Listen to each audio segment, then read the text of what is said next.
Special presentation of CW7 Arizona Sports.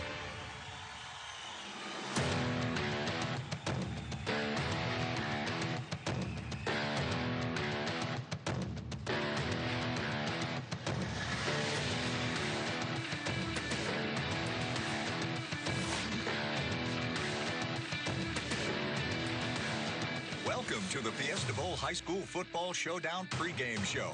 Presented by Sweet James, Accident Attorneys. We fight for what you deserve. A stormy day in Mesa, Arizona. But guess what? We have cleared up here as we have the Sunnyslope Vikings visiting the Dobson Mustangs in a 5A showdown. It's the Fiesta Bowl High School Football Showdown right here on CW7 Arizona. We're for the next half hour to set the scene before kickoff on the pregame show presented by Sweet James, Accident Attorney. Welcome on in, folks. I am your host, Cody Cameron, and do we have a show for you here tonight? The 5A showdown between Sunnyslope and the home team, the Dobson Mustangs. Two coaches that do a tremendous job, Bobby Newcomb and Coach Sam Jacobs for Sunnyslope. Joining me now, to my left and the right side on the screen, Lexi Lambert of CW7. The best. I really think it's the best segment here. Thank you. And Lexi, kind of a unique situation today because we are in fall break in the state of Arizona. But guess what? Our favorite thing on the show, the pep rally, you're still able to get it. That still happened. Yeah. How was it this morning? It was amazing. It was great. We had football. We had cheer because, like you said, they're on fall break, not spring break. And they were electric still. They brought the energy. They know how big of a game it is tonight. And I have a recap. Should we check it out? Absolutely. Let's go.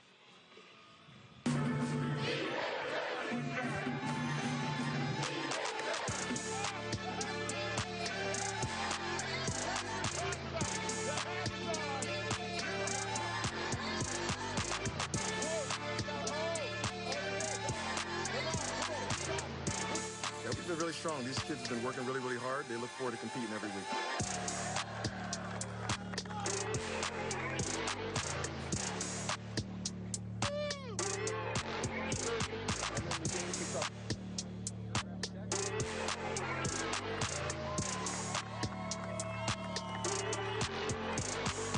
It feels really good. I know not a lot of players have opportunity to play under their dad, so I'm blessed to have opportunity like that. Who has straight scissors, paper,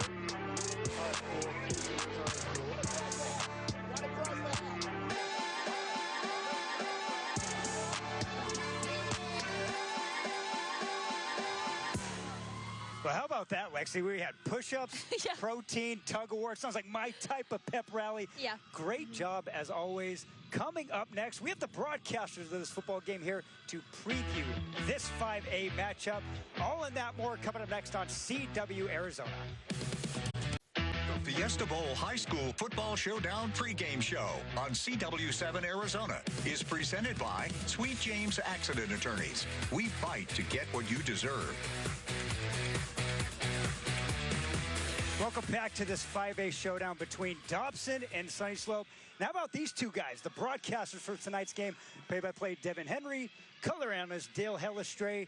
Guys, we have a jam-packed action right after this pregame. I cannot wait for this game. But how about some storylines in this one? Let's start with the home team, the Dobson Mustangs. Pretty cool. Year one under Bobby Newcomb coming over from Steel. An amazing head football coach, but really special this year. He gets to do something unique.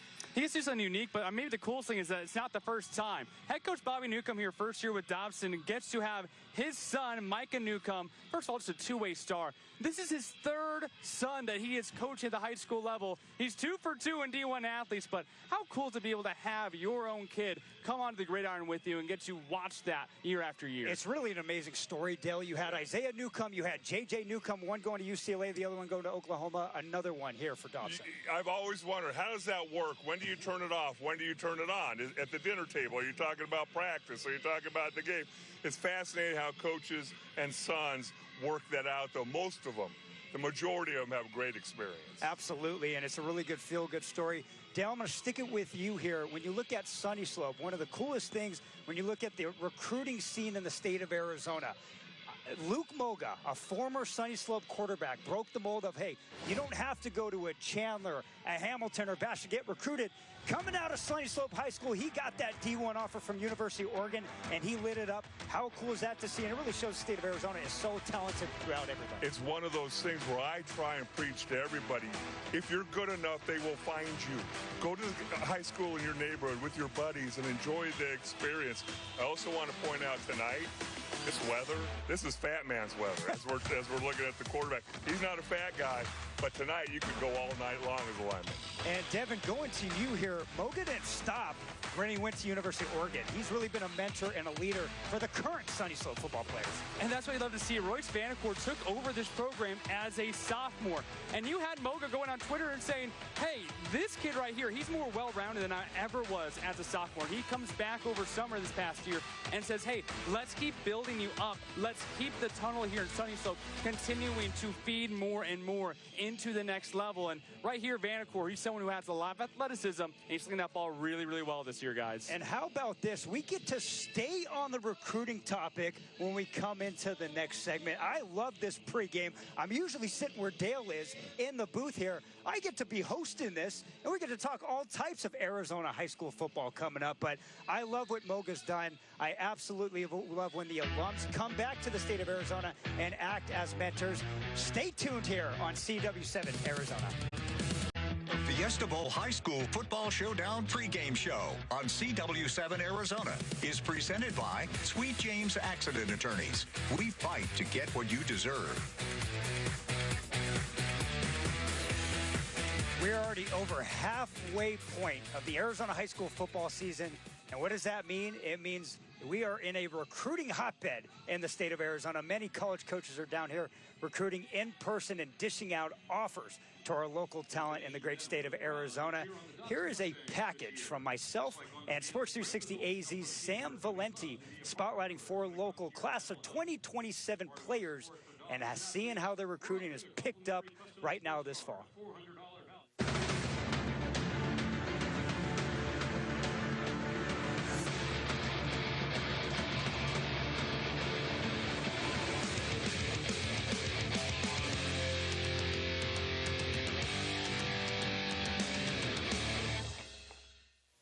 All right, welcome on everybody to the Recruiting Roundup brought to you by Ortho Arizona. I am your host, Cody Cameron, and joining me for the first time on this show, he's usually editing this show. He does a fantastic job of that. But Sam Valenti, our very own Sam Valenti, coming on in to talk class of 2027 beef. Sam, this is one of my favorite things to talk about on the Recruiting Roundup. The big boys up front, and we got 4 from the junior class of 2027 who are really lighting it up early in the season right now. Let's start over at one of the best teams in the state, Basha High School. They got a junior offensive lineman, Sam, named Dejan Yarborough. He came in right before the season, transferred in, and he's making his mark for the Bears. And how about this? 6'5", 350, they list this kid. Every college in America wants this kid, and his tape backs it up. What do you like from Dejan Yarborough? Oh my gosh, Cody, this guy is making such a huge impression. Like you said, it seems like every single college wants this guy. It's pretty amazing. He has in-state offers from Arizona State, from U of A, and I mean, just to name a few of the others, offers from schools like Missouri, Alabama, Florida State, UNC, and that's just naming a few. And by the way, he's actually said that Alabama is his dream school. He said that in the past, something to keep in mind. But oh my gosh, I mean, this guy is so much fun to watch. He just plays, he has so much raw power, intensity, aggression. And to tell you what, when I was watching his film, he is not afraid to put people on their backs. He's fun to watch. Very impressive player. It is pancake season when you turn on that form for him, and he's getting coached really well at Bash. We watched him in that CW Game of the Week, the Fiesta Bowl Game of the Week that we're all a part of when they played Brophy, and he looked amazing in that one. All right, let's head west here. We're talking about size. Well, how about this? Class of 2027 offensive lineman from Centennial, Ben Lowther, 6'8", 305, lists himself as an 84-inch wingspan, and he's an honor student. This guy does it all. A couple visits, University of Washington and ASU this past fall. So a couple programs, obviously, ASU being in the back door, right? 2 teams that are very, very talented, but another kid where it seems like everybody in America is going to want Ben Lowther. Works hard on the field and in the classroom. You love to see that. He has in-state offers from U of A, ASU, and also has offers as well from Iowa State, Minnesota, Texas A&M, and UW. He actually recently took his second fall visit to UW, so there's definitely some heavy interest from the Huskies. You know schools want you when you're receiving handwritten letters. I was looking at his X profile, and he's getting some from ASU, Washington, even Stanford as well. So definitely a lot of interest there. And when you watch his film, you can definitely see why that interest is so high. Let's move down to 5A, A. Gilbert North. They got a junior tackle, Chase Groman, 6'5", 270. He's a first-team all-region player last year as a sophomore. Film's amazing. He attacked the weight room this offseason, and you see that power on his tape, and he does a really good job of putting out film every single week. He plays for a Ty Detmer offense and a team that is very, very well coached. This kid attacks, and he gets after it. Sam, what do you like about Chase Groman? Chase has offers from U of A, NAU, and New Mexico, and a very interesting note about his offer from Arizona. A former teammate of his, wide receiver Brandon Phelps, actually plays for the Arizona Wildcats right now, and Chase was recently in Tucson for Arizona's game against Hawaii, so I thought that was pretty cool. This guy's also a multi-sport athlete. He plays club volleyball. How cool is that? And again, when you watch his film, you know, it speaks for itself. He said in the past that he likes to play with violence. He describes himself as an aggressive, physical lineman, and that easily pops out on his film. Very impressive player. Let's move to the defensive side of the ball, Sam. It's my favorite side of the football here, and this is one of my favorite football players in the entire class of 2027. Notre Dame Prep's Nathan Jones, 6'3", 225. He's versatile. Played a little bit of linebacker last year as a sophomore, had 1 million tackles, had the varsity experience. This year, as an edge rusher, he is crushing offenses. I watched him play against Desert Edge a couple weeks ago, and you've mentioned this a couple of times on players already, but violence, that's what stands out to me on tape. This kid is a violent playmaker on the defensive side of the ball. He is a quarterback hunter, and his pad level and his speed off the snap and all the tangibles that you look for in a player like this, he checks those marks. He popped off his recruitment in January. It was like 3 schools that you're going to list here that offered this kid right away. It seemed like in a span of a week, because the film stands out. And I think more film that he has this junior year, even more college coaches are going to come get Nathan Jones. What do you think about this kid? This guy is an absolute thrill to watch on tape. He has offers from Colorado State, Nevada, and NAU. Last weekend, he took his first visit of the year to Colorado State. So far this season, he has 9 sacks in 6 games. Very, very impressive. And like you said, I mean, on his film, he can beat his man using power and speed, and he is so dang good at getting to the quarterback. So explosive. I mean, it seems like the quarterback barely has any time at all before they're on the ground, courtesy of Nathan Jones. He is a remarkable player. Yeah, these are 4 names that you guys in the state of Arizona need to know and watch out for this fall and next season. They're only juniors, so we get them for another season. Sam, you were awesome here. For more recruiting news, head to our website, sports360az.com. Until next time. Big thank you to Sam Valenti from Sports 360 AZ for joining me on that recruiting roundup.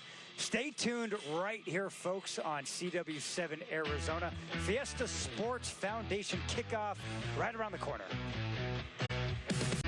The Fiesta Bowl High School Football Showdown pregame show on CW7 Arizona is presented by Sweet James Accident Attorneys. We fight to get what you deserve. Welcome back to the Fiesta Bowl High School Football Showdown. We had our very own Lexi Lambert with Sunnyslope head football coach Sam Jacobs and Dobson head football coach Bobby Newcomb. Lexi, take it away. I am down here on the field with Coach Jacobs from Sunnyslope and Coach Newcomb from Dobson. Coaches, this is a big week. How are we feeling going into the game tonight? I get to go first. We're feeling pretty good. We're always excited to compete on our home field, and we're glad they're able to come down here and compete against us. You know, it's region games. Region games are fun, and so we're excited to come out and compete. What is one non-negotiable you guys told your team you want to see out of them tonight? We want to play physical. That's something we've struggled with over the last few games, and so we want to come out and be able to be a physical team. Yeah, for us, it's professionalism, and I'm looking for that every single game and how they behave themselves, how they uphold the values of our football program. And let's talk a little bit about the culture of both your teams. What, from the beginning of the season, have you told them, I want to see out of you guys? We want to compete.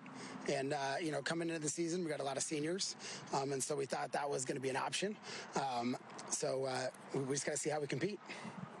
And it goes back to just being professional and being physical as a football team. We want to see that throughout the course of the season, just setting a foundation of value so we can build for right now and the future.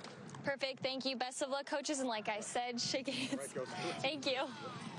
I love both those two head football coaches and those two key phrases, physicality and professionalism. Those coaches lead by example. Can't wait to watch the showdown here on the field. Coming up next, we got more pre-game content right here on CW7 Arizona. Stay tuned. The Fiesta Bowl High School Football Showdown pregame show on CW7 Arizona is presented by Sweet James Accident Attorneys. We fight to get what you deserve. And welcome back here to the pregame festivities. Guys, when we put this schedule together, some loaded games across the great state of Arizona. Really, really looking forward to some of these upcoming matchups here as we make our way past the second half of the Arizona high school football season. And how about next week's matchup? The Queen Creek Bulldogs versus the ALA Queen Creek Patriots. Two teams that really, really have started to become a pretty good rivalry over the last 4 or 5 seasons. Those kids grew up together. They know each other, and it's always a great football game. Deron Lyles, one of the top wide receivers in the state of Arizona.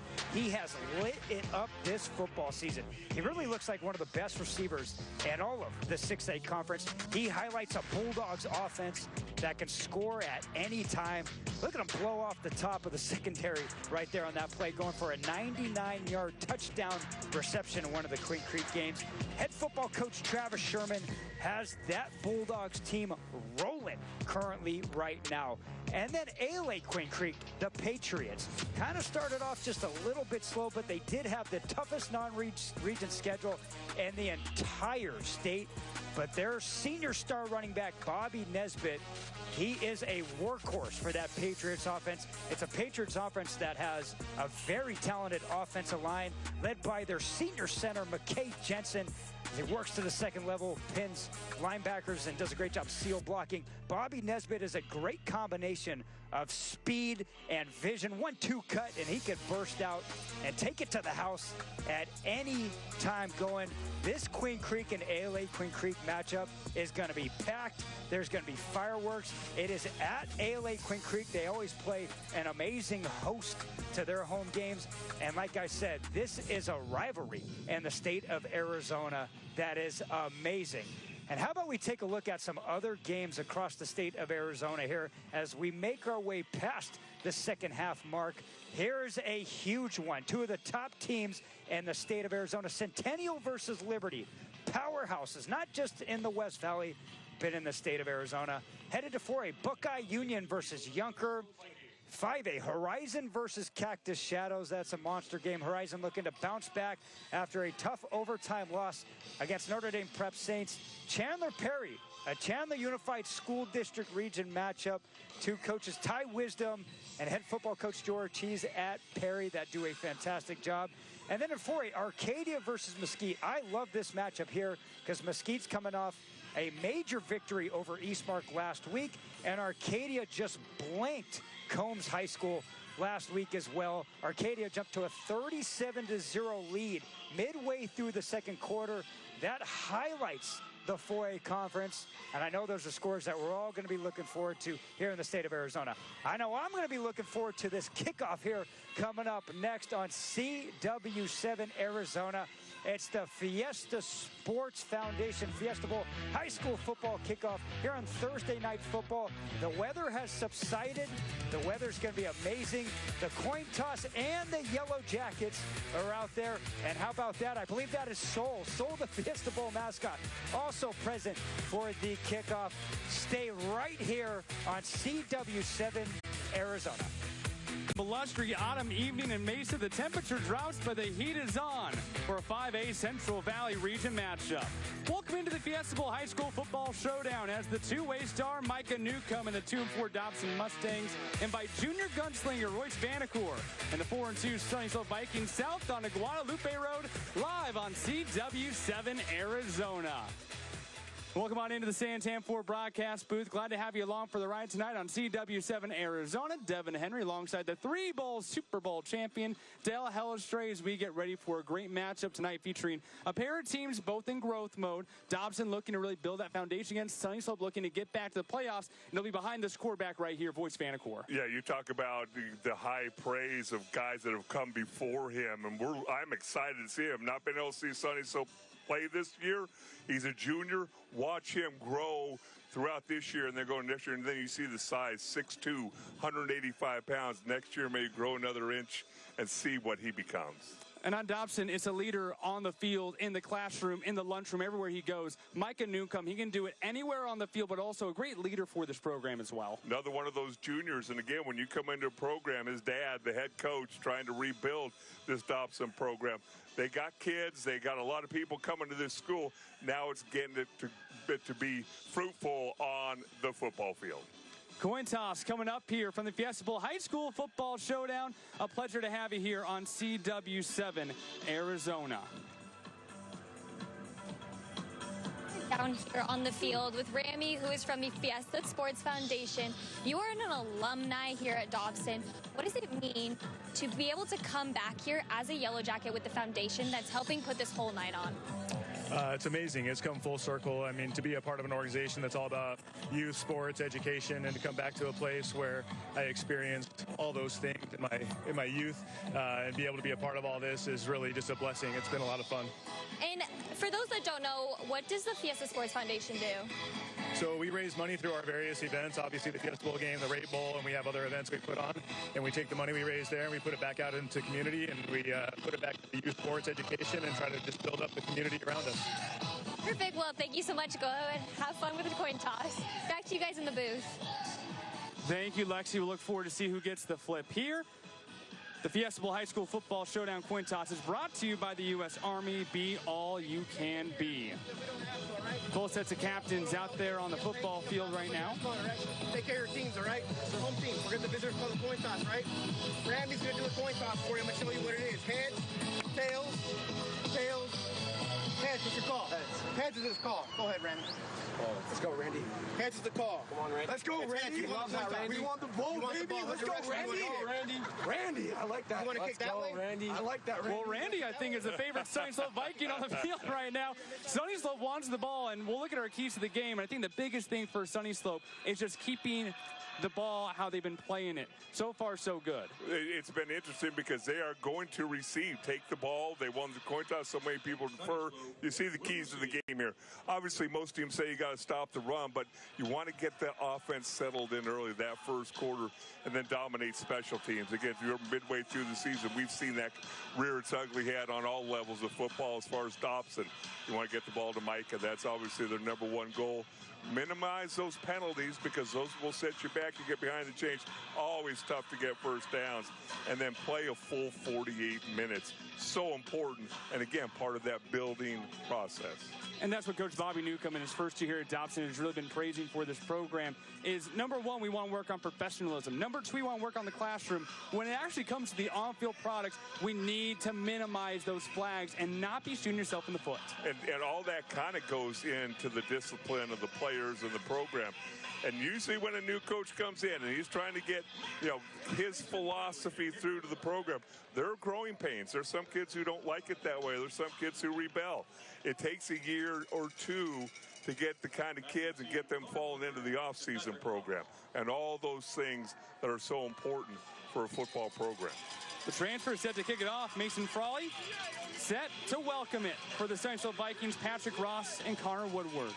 Always a pleasure to have you for some Thursday night action here. We bring it to you tonight from Dobson High School in Mesa. For another edition of the Fiesta Bowl High School Football Showdown, it's showtime in Mesa. Collecting this at the 1-yard line, trying to start this ball forward. Woodward's able to find a little bit of a corner, brings this ball beyond the 30.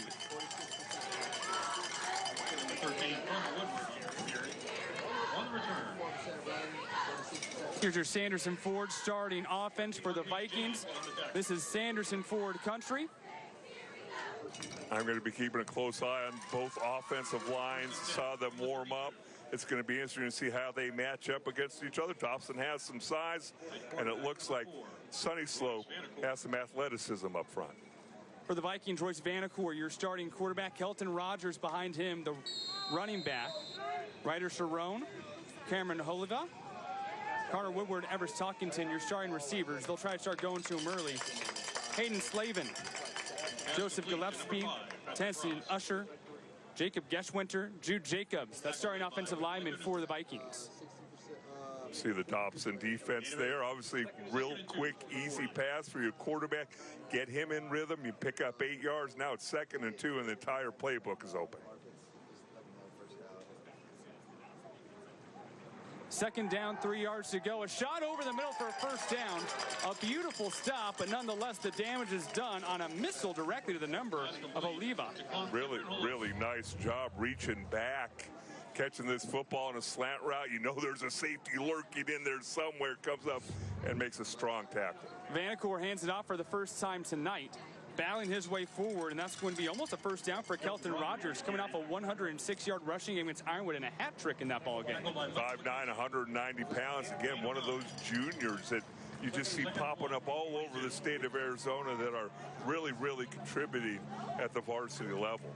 A 9-yard pickup, and this Sunnyslope offense is running on all cylinders right now. They wanted to get the ball. They want to find the end zone. Right now in Dobson territory on the 42. Out on the right side, able to find his man, dragging Dobson Mustangs along with them. Patrick Ross making some moves here for the Vikings. Really nice job. Obviously settled in, offensive line giving protection to the quarterback. Has his target in mind. Little slant route, fires it out there, and another first down for Sunnyslope. Head coach Sam Jacobs is 6th year at the helm of the Sunnyslope program. He was someone, when you're looking at a wide receiver like that, calls him someone, if you need someone something magical, Patrick Ross is your guy. And already, Sunnyslope storming down the field, 1st and 10 on the 24-yard line. Rogers finds a hole down the middle, trying to turn his legs forward, and will get this ball inside the 5.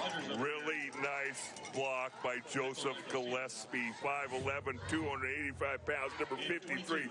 Pulls around on a fold block from his right guard position and throws the key block. Rogers gets it right back immediately and into the end zone. It doesn't take 2 minutes. Sunnyslope in the end zone. A lot of times coaches will draw up, script their first couple drives. Don't know if you could script a better opening drive for Sunnyslope than you saw right there. Couple passes, couple runs. Really nice job by that offensive line. We get a great drone shot.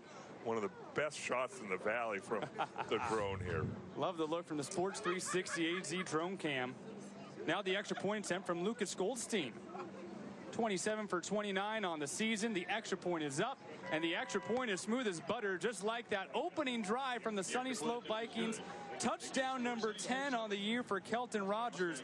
The running back comes into the night nearly exceeding now 600 yards on the year. And of course, you know that he has a lot of momentum coming off of a 100-yard game. 100-yard games, you start stacking those up, and obviously Sunnyslope looking to make a strong playoff run as they push towards the end of the season. The 5A and 6A AIA strength of schedule ratings come out starting next week, and everybody's always excited about that.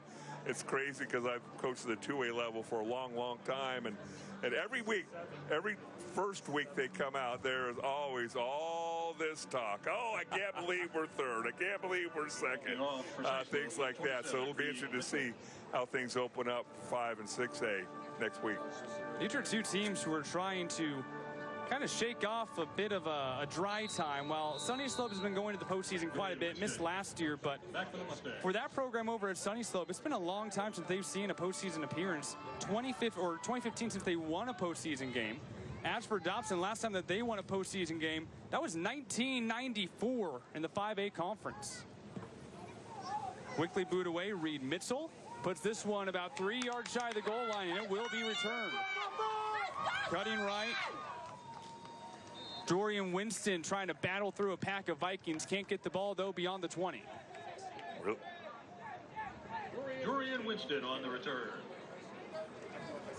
So both of these teams, they have a culture behind them. They have history behind them. They've both been to one state championship appearance each. It's a little bit different, though.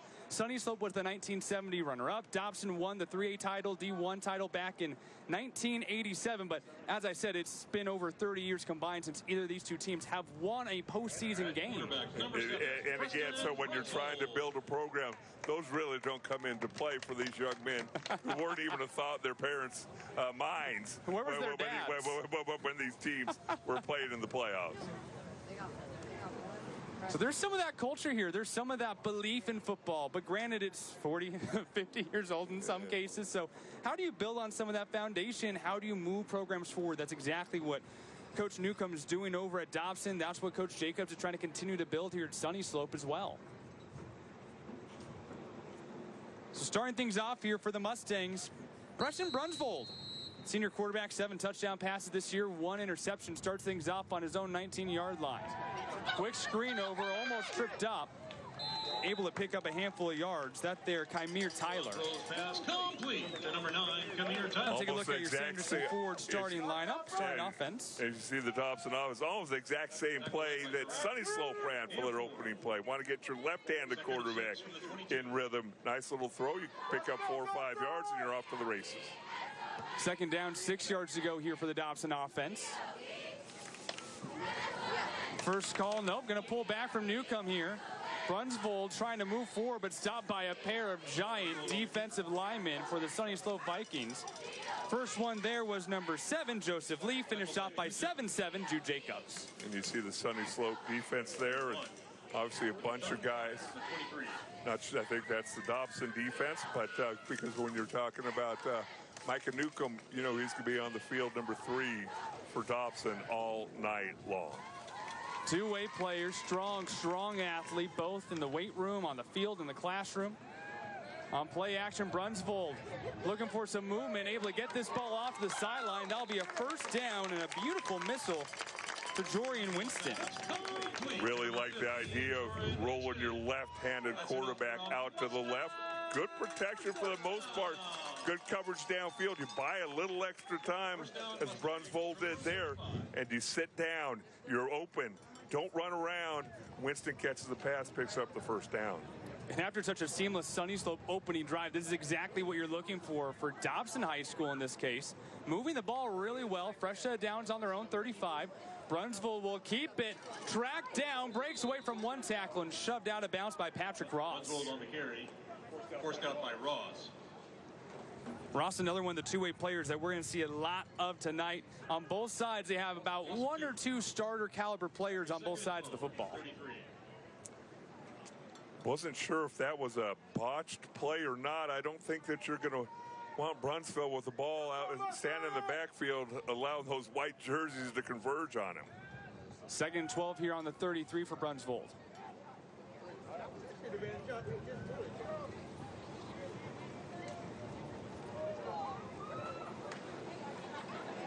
Again, this time looking was forward, was trying to find Dorian Winston. Was looking for that junior who's just been so stellar in all phases this season. 5 receiving touchdowns, 2 kickoff return TDs, and 1 punt return TV. If you get the ball to 15, he has got some gas underneath those feet. I like to pull up to games about an hour before when the kids come out and start to warm up, and there's certain guys that jump out at you. Number 15 for Dobson jumped out at you. When he catches the ball, he's absolutely electric. One of the top kick return leaders in the state of Arizona, looking to do more here against the Sunnyslope Vikings, but a big 3rd down here, 12 yards to go on their own 33. Brunsvold curling, unloads, open man. That ball was low and short of the sticks, though. Pass. Searching for Kymir Tyler, and that ball will be called incomplete, and the punt crew comes out for Dobson. Just so difficult for a quarterback left-handed to roll out to your right. Watch him. He can't get his hips completely switched around, has pressure on him, so can't step into the throw. That's why the ball came up short and was incomplete. Carter Nocturborn back to kick. Carter Nocturborn back to kick away now. Lost to receive. Back to receive this ball for the Vikings, Patrick Ross. There's a seamless Sunnyslope driving. That ball almost got booted away there. It was Ryder Sharon who got there quickly. I don't know if that allowed that ball to fly away, but Sunnyslope will get the ball in good field position. Don't miss it down to CW College football Saturday in an epic doubleheader when Stanford heads to the Lone Star State to take on Del Hellstrays SMU, followed by Wake Forest heading west to take on the Oregon State Beavers. Coverage begins Saturday morning at 10 here on CW7 Arizona. I mean, I don't want to draw too much attention to myself, but it's been about 35 years since SMU's even been in the national conversation. That was when I was there back in the mid and early 80s. Now they're back. Look out for them against Stanford this Saturday. They're back and on CW7. CW's had quite the slate of games lately. Here's a beautiful shot again. Just rolls out the fingers beautifully to Jaden Menton. And Menton's able to bring this ball about 15 yards. Nice big target. You talk about number 88, Everett Stockington. Yeah, good route. I think that's Everest Talkington. Oh, excuse me. Yes, Talkington. Yeah, it's a 6'3", 220 pounds. A great big target in the middle of that defense. On the Dobson 43, Vanacore was looking right in the numbers there. Cameron Oliva slid past the fingertips, falls incomplete. Well, those are the things that you kind of, if you're Dobson, you're just hoping you get your hand on the football. Michael McKenzie looked like he made a great break on the ball. Ball went through his hands for Dobson. Brings up second down. Second down and 10. Empty set here for Vanacore. Eyeing deep, unloads, middle of the field, hits the target, turn on the afterburners. Slope in the end zone again. Ryder Sharon, touchdown number 3 on the year. Running right down that seam, outruns the safeties for Dobson. Good pass protection, not a blue jersey around the quarterback. Gets behind the coverage there of Jonathan Balisto and gets into the end zone. Perfect route, perfect throw. Saw the open man, and just like that, it's a 13-0 Sunnyslope lead. Lucas Goldstein to attempt the extra point again. A view from our Sports 360 AZ drone shot. And that one splits the uprights beautifully. A quick start, they won the ball, and you see exactly why. 6:44 to go in the first quarter. Sunnyslope up 14-0 here with the Fiesta Bowl High School Football Showdown. Tonight's drone coverage is brought to you by Sports 360 AZ. For the most complete coverage of high school sports in Arizona, visit sports360az.com. On the Rocks, Bleacher Talk, Sporter Speed, Brass S-Match Football AZ, Sports 360 AZ TV show as well, and Croops Chronicles. Got Bruce Cooper with us. He chatted with you last week, Dale, and we had you on the halftime show as well. A lot of great company over there at Sports 360 AZ. I know he can't hear us right now, but Brad Sesmat, for the first time this year, not keeping an eye on everyone. He's out seeing his daughter get married here this weekend. Yeah, he's making excuses all over the place for crying out loud. Come on, Brad, you got to tell your daughter to get married in the off season. But I guess he really doesn't have an off season. Congratulations to the Sesmats. I married 2 girls off, and it's going to be an emotional weekend for Mr. Sesmat. Oh, he was telling me, like, something as simple as you would think of just, something like, a first dance, right? It turns into a bunch of chaos and calamity trying to figure out what is that first dance. Glad to have you here in the Sanford booth, but how hard was that? How hard was the first dance selection? The first dance wasn't bad. I let my daughter do that. It's the speech. I actually, every time I looked at her, I started to cry, so I literally went to the corner and looked at the wall to give my speech. I got a lunch bet with Brad. I believe he's going to have some tears, and it's happy tears, but you're seeing the whole life flash in front of you, all the great things you've been through, and looking forward to the future. Well, and like you said, still no excuses. If you can't catch it right here on CW7 Arizona, you can catch it online. We're on CW7.com. So, I mean, right there during the service, you pull up the phone. We see people do it all the time.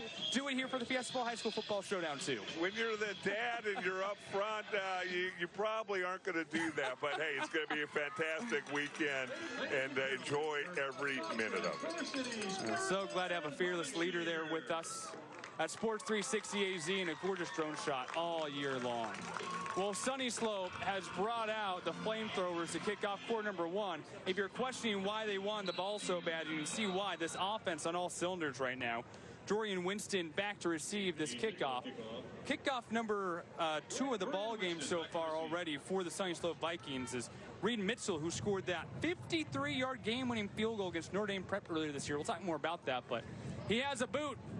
And this one's going to be just inside. The knee was down, and that will be a dead ball at the 4-yard line. And that's not what you want for a Dobson offense that started their last drive well. 2 times now, the Sunnyslope kicker, Reed Mitchell, 5'11", 160-pound senior. The first one to about the 3-yard line, over near the hash mark. This one hung up in there a long time. You put your knee down. That's down in high school football. And now you're going to start from your 3-yard line. Great kicking job by the Sunnyslope football team. Now, it might surprise you to hear Mitchell, a first-year football player as a senior. It's not surprising once I say, of course, he was a varsity soccer player who joined the football team this year, but leading the states in touchbacks this year and in the 5A conference, and just someone, when they need distance, they go distance with Mitchell. But on top of that, still Goldstein, his longest of the year is 44 as well, so 2 very capable kickers. Dobson offense needs to get away from their end zone, and they go directly to Newcomb, able to bring this ball forward about 5 yards.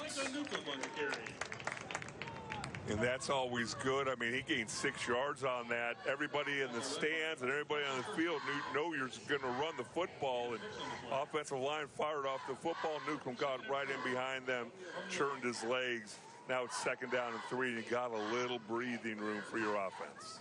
Micah Newcomb, just a junior, but a phenomenal football IQ, nearing the 500-yard mark this year in rushing, averaging 80 rush yards per game here in 2025. Has the pink socks, the pink gear for Breast Cancer Awareness Month as we just kicked off the month of October. Brunsville will hand it back off to him again. Stuttering back and forth, just could not find a hole. Gets wrapped up and ripped down by Alex Sanchez. Able to pick up the 1st down. Kind of hesitated, found his hole, and then you can see him lower his shoulders right here when contact comes. See those legs keep going. But big number 78 for Sunnyslope on the back of your legs. That's Alex Sanchez. You're usually going to go down. Still trying to get outside their own 20-yard line. This new set of downs here on the 15 for Dobson. The Mustang offense coming off of a game with just that lone touchdown against Barry Goldwater, 36-6 loss. Newcomb 61 rush yards in that game 1 week ago. Let's go, Mustangs! Again, play action. That one just goes beyond the outstretched fingertips of Dylan's shoulders. Here it up, here it up! Intended for shoulders. A couple hits here and there for Dobson, a couple misses here and there for Dobson, but right now just trying to get away from your own 20, try to get this ball downfield, Hidell. You can see Brunsville does have a nice arm on him. That ball came out with a little velocity. Shoulders had his hands up, just went through him, and now brings up 2nd and 10. Last week completed 6 of his 16 passes for 92 yards, threw that 1 touchdown pass as well last week. 500 passing yards on the year. He will run if he needs to. Just shy of the 100-yard mark here in 2025. Moves Newcomb off to the right hip and a little bit of motion from a pair of receivers. Gives it to Newcomb. 1 stiff arm, finds the corner and gets smash-mouthed by a handful of Vikings. First one there for SHS was Joseph Lee. Really nice pursuit by the white jerseys. Kind of looked like he had something. He had some blockers out in front of Newcomb, but that hole closed up in a hurry as the white jerseys ran to the football. 4:42 to go here in quarter number 1. Sunnyslope up 14-0 in our Fiesta Bowl High School football showdown.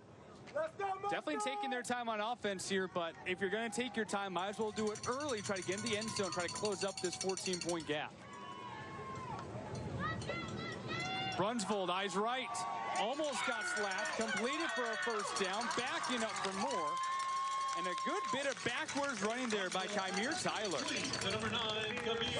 Another one of those big targets, only a junior, 6'2", 210 pounds. Bunch of white jerseys around there. Somehow Brunsville fitted in there. Tyler caught the football, picked up the 1st down, kept this drive alive as you see Brunsville run in and out of the huddle just about every play for this Dobson football team. And Tyler, another one of those very successful two-way players, 34 tackles this year to go along with his 122 receiving yards. Brunsvold has some pocket time, has to escape, tucks it for a first down and more. Into Sunnyslope territory. There's some fire under the belly of the Mustangs. Took a peek at his first read. Nobody's there. Pocket closing down. Saw a little gap to his right. Gets out there and picks up a ton of yardage. Now they're on the other side of the 50-yard line. And another first down. Miller Peralta, the first one there to stop the bleeding for Sunnyslope. But the Dobson Mustangs move into Sunnyslope territory for the first time tonight.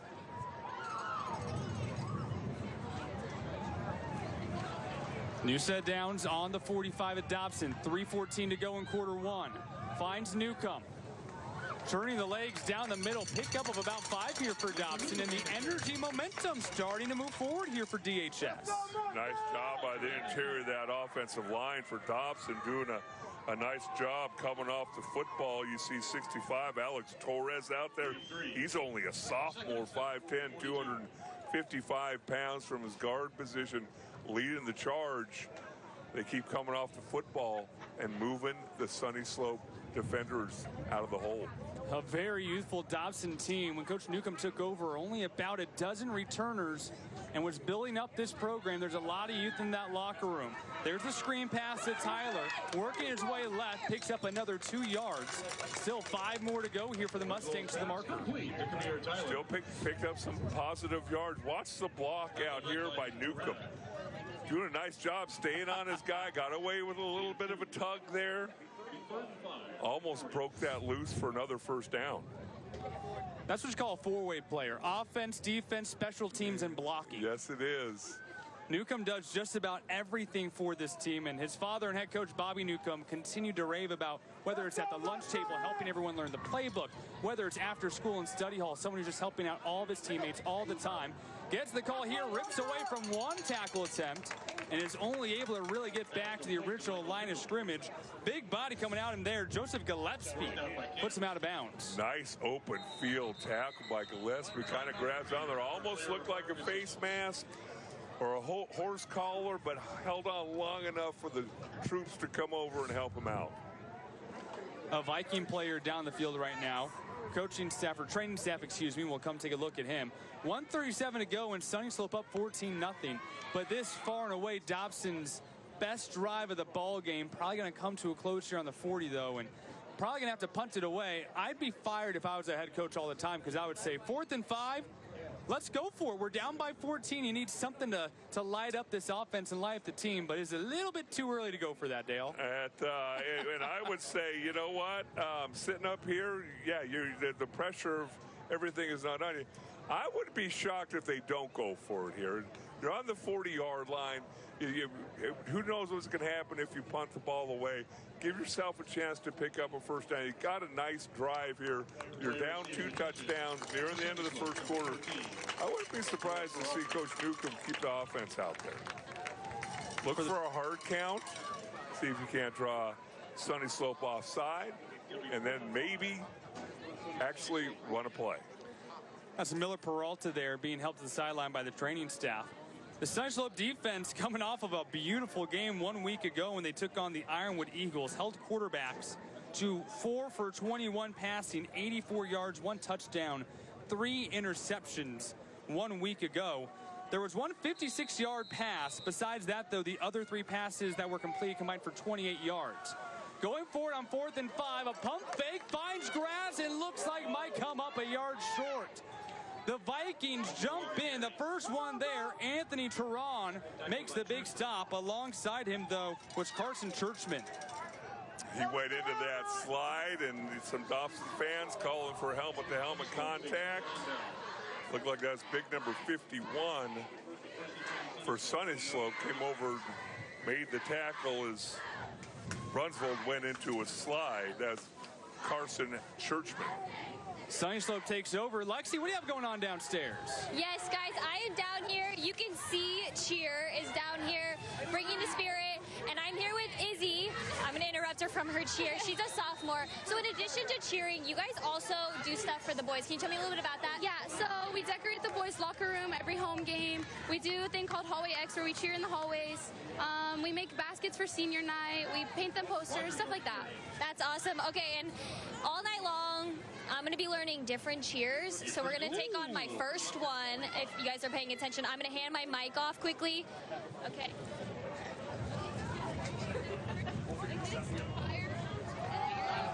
Lexi's learning a whole new skill set here on CW7 this year. Short run there, coming off of a big, big chunky arch from Kelton Rogers. There she goes. Here we go. First the xylophone. Now she's learning how to cheer. I'm sure everyone at CW7 appreciates the versatility coming from Lexi here in 2025. Well, I'm kind of waiting for the backflip. Yeah, can we have Lexi do a backflip? Jen, ask Lexi for a backflip here. That's what we need to learn by the end of the night.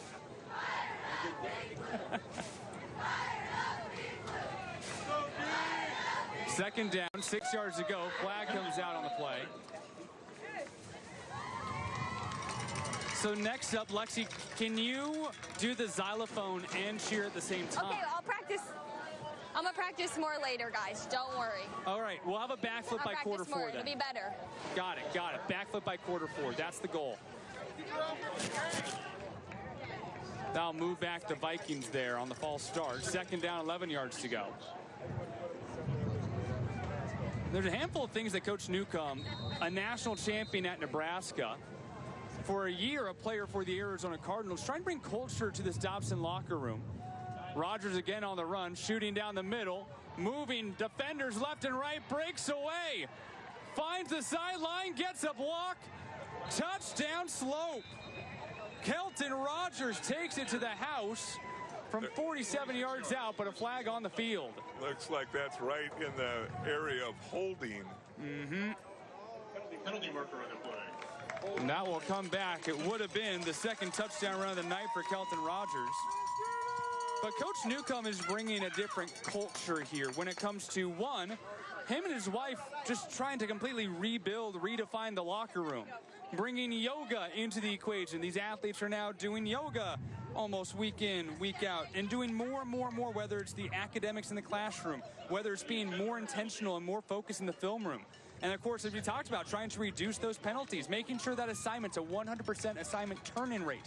There's a whole culture that Coach Newcomb is trying to turn around here, and part of that's there with the cheerleaders. Let's go decorate every single game day for these guys. And it's really a whole program. When you're trying to change things around, it starts with the head coach, yes, but it goes all the way down through families, through the players, through teachers, cheerleaders, and on and on and on. Second and 21, Vanacore looking left and right, decides to tuck it. Jukes once, twice, wrapped and brought down at the 50.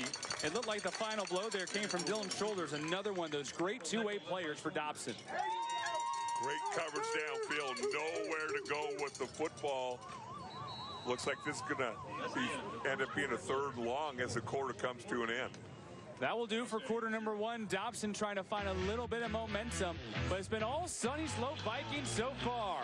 14-0 ball game. Kelton Rogers, he's been trying to put the Vikings on his back. More on the way here on the Fiesta Bowl High School Football Showdown on CW7 Arizona. The Fiesta Bowl High School Football Showdown on CW7 Arizona is brought to you by Chapman Automotive Group. Visit chapmanaz.com. Desert Financial Credit Union. We believe in contributing to the community and our members. And Phillips Law Group. Everything you need to win, including a Phillips. Welcome back to CW7 Arizona. I'm your host, Cody Cameron. We've been talking about alums all broadcast. Well, this is former Chandler quarterback Blake Heffron. Suffered a bad head injury last weekend in college that led to brain bleeding. He's miraculously recovering. Here's a video of him talking and showing thanks for all the prayers and the community. Blake Heffron was a heck of a football player at Chandler High School, and we certainly wish him well. Devin, back to you. Thank you, Cody. A very scary injury, and boy, it was so great to see that video come out last week and see that he's doing better. Wishing you for the best. Long throw on third down, and that ball was nearly intercepted. Jumping in front of it there was Jordan Robinson, and now it's fourth down for the Vikings. Yeah, really nice job defensively. You roll the quarterback out to the right. Really nice route. I love the concept. Ball's in the air before the receiver comes out of his route, but give a lot of credit. Really nice job breaking that ball up. That looked like for Dobson was Tremaine Turner, the senior. Goldstein to punt. Winston to receive. Winston back to receive this kick. That was Jordan. Goldstein to boot away. Let's go, Dobson! Oh, he should be right there. Big boot gets this ball to the 10-yard line. Winston finds a hole beyond the 30. Able to bring this just about to the 40-yard line here. Dobson again trying to find some momentum. Well, they have some momentum. Great job with the special teams. Catches the ball on a line drive. Great initial blocking. And then you just allow that athletic ability and speed from Winston to take over. It's playoff season in the NASCAR Xfinity Series, and the round of 8 drivers are rolling the dice and going all in at Las Vegas Motor Speedway. We'll take you trackside for all the action live this Saturday. Coverage begins at 4 on CW7 Arizona. Hey, if you need someone to root for in those Xfinity Series races here on CW, how about Leland Honeyman Jr., the 20-year-old from Peoria, Arizona? Part-time with Koch Family Racing. Excited to see him at Phoenix Raceway for that championship for the Xfinity Series live here on CW on November 1st. Newcomb with the 2-yard pickup there. Dobson now after that kickoff return, again, trying to find more and more momentum here. And a lot of times special teams can do that for your football team. A big return, you catch it on the 5-yard line. Now you're out past the 40-yard line. That can jumpstart your sideline and your offense. 2nd and 8 from the 42 here. Let's go, Dobson! Brunsvold again looks for Newcomb, and on the reverse, here comes Winston. Can't find the corner, caught from behind, and it looks like no gain at all here off the trick play there from the Mustangs. My goodness, Patrick Ross for Sunnyslope. Looked like he was shot out of a cannon, number 5. Take a look at him. He's 5'10", 160 pounds. He read that, didn't bite on the fake, and he was up at the line of scrimmage in a hurry. Two-way guy, someone who Coach Jacobs says, if you need someone to do something magical, he's the guy. A shutdown corner, over 300 receiving yards on the year now. 5 total touchdowns, including 1 kickoff return for TD. Brings up a big 3rd down here on the 42 of Dobson. Brunsvold has to get past midfield on this play, and it looks like Coach Newcomb's going to want to talk about this one a little bit more, down 14-0. That's their first charge time out of that. Well, so far, Dale, they've had the energy. They've had some big plays, but have not been able to put a drive together. What do you need to see more of here for Dobson to move these chains? Well, you want to stay out of 3rd and long, number 1. And, I like that one. And they've been in a few of those. When they're at 2nd and 3rd and 5 or less, now you really almost have 4 downs to get it because of the score of the game and where you are in your season. So I think you just need to do better on 1st and 2nd down for this team to continue to keep these drives alive. I do want to mention one thing. You know, Cody and Sports 360 AZ, they do a great job on the recruiting trail and all those things. Me and my buddies, the class of 1980, there were 9 guys from the entire state who got Division I scholarships back in 1980. The Alabamas and Oklahomas and Ohio States, they touched down here to refuel on their way to California. Brunsvold on the throw just goes beyond the fingertips there of Menton. And yeah, I remember you talking about that, and Bruce Cooper was talking to you about that, and you brought that sound. I was like, how incredible is that Arizona has become such a hotbed for high school football? And we talked about Luke Moga, who was going to Sunnyslope in Phoenix. How many Phoenix guys get the opportunity to go play D1? It feels like you can go, maybe not anywhere, but you can go across Arizona large margin, and if you have that talent, you're going to get seen. You're going to get they will find you, I promise, because now this is a recruiting stop. And again, we had, I think, 7 kids from the Valley and 2 from Tucson that got scholarships. Now Basha has 9 guys with D1 scholarship offer. Nakjuboran to kick things away here. It's a high punt. It doesn't have a lot of distance on it. Flag on the play as well as it dribbles down to the 36-yard line. We'll take a look down and see what this flag is, but I think it's going to be rough in the punt returner. yeah, Sunnyslope doesn't need any more free yards here. It's just how ballistic this has been so far. Looks like he took a shot. Dr. Burns punt. That was a very tall, very slow-moving punt, and it looks like Sunnyslope's still going to get this ball regardless in good field position.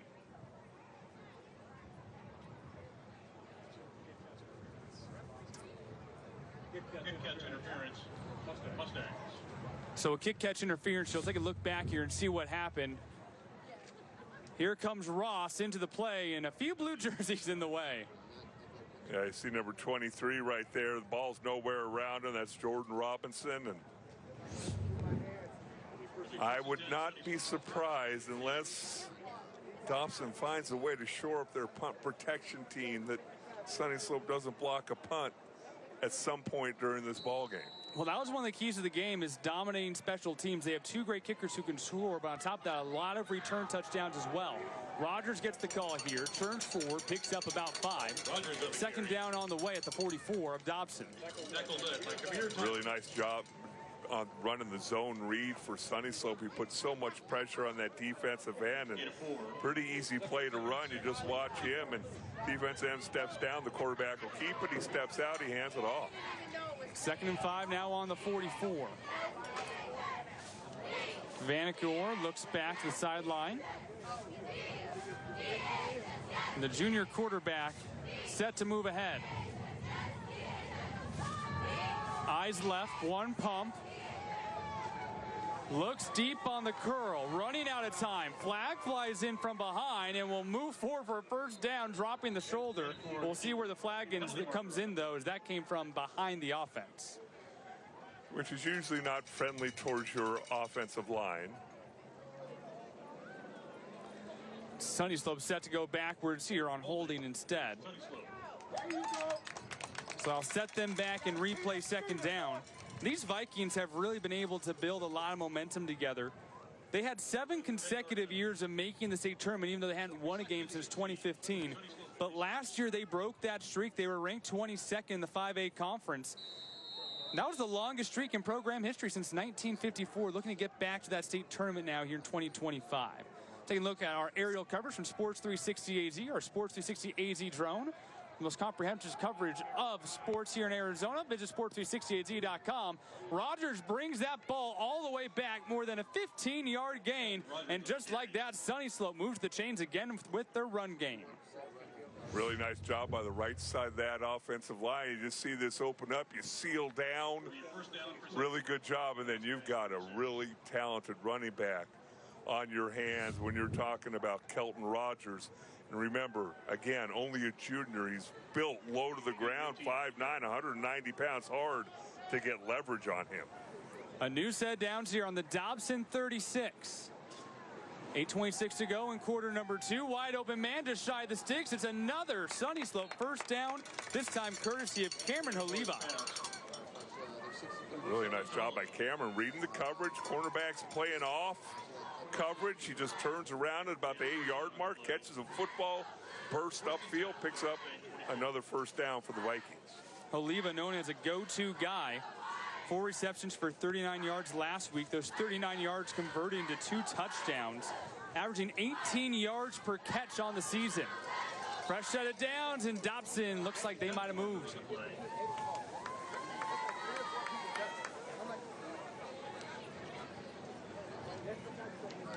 Dead ball. More free yards here for the Sunnyslope Vikings. They don't need any free yards. They've been doing it through the air, on the ground. Just about everything going the Vikings' way here in the first half.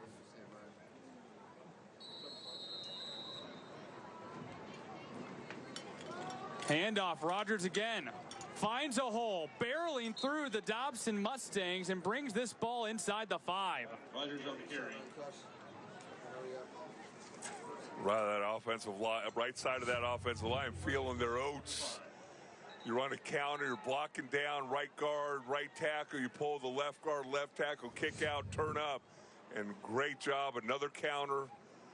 I always love that from offensive coordinators. Hey, they didn't stop it. I'm going to run it again. And I might run it one more time to see if they stop that one by mistake. Our Red Zone sponsor tonight's game is Phillips Law Group. Everything you need to win, including a Phillips. Right now, it feels like the only thing that Sunnyslope needs is a Rogers here. Second down and goal from the 3-yard line. Under center, pushing forward.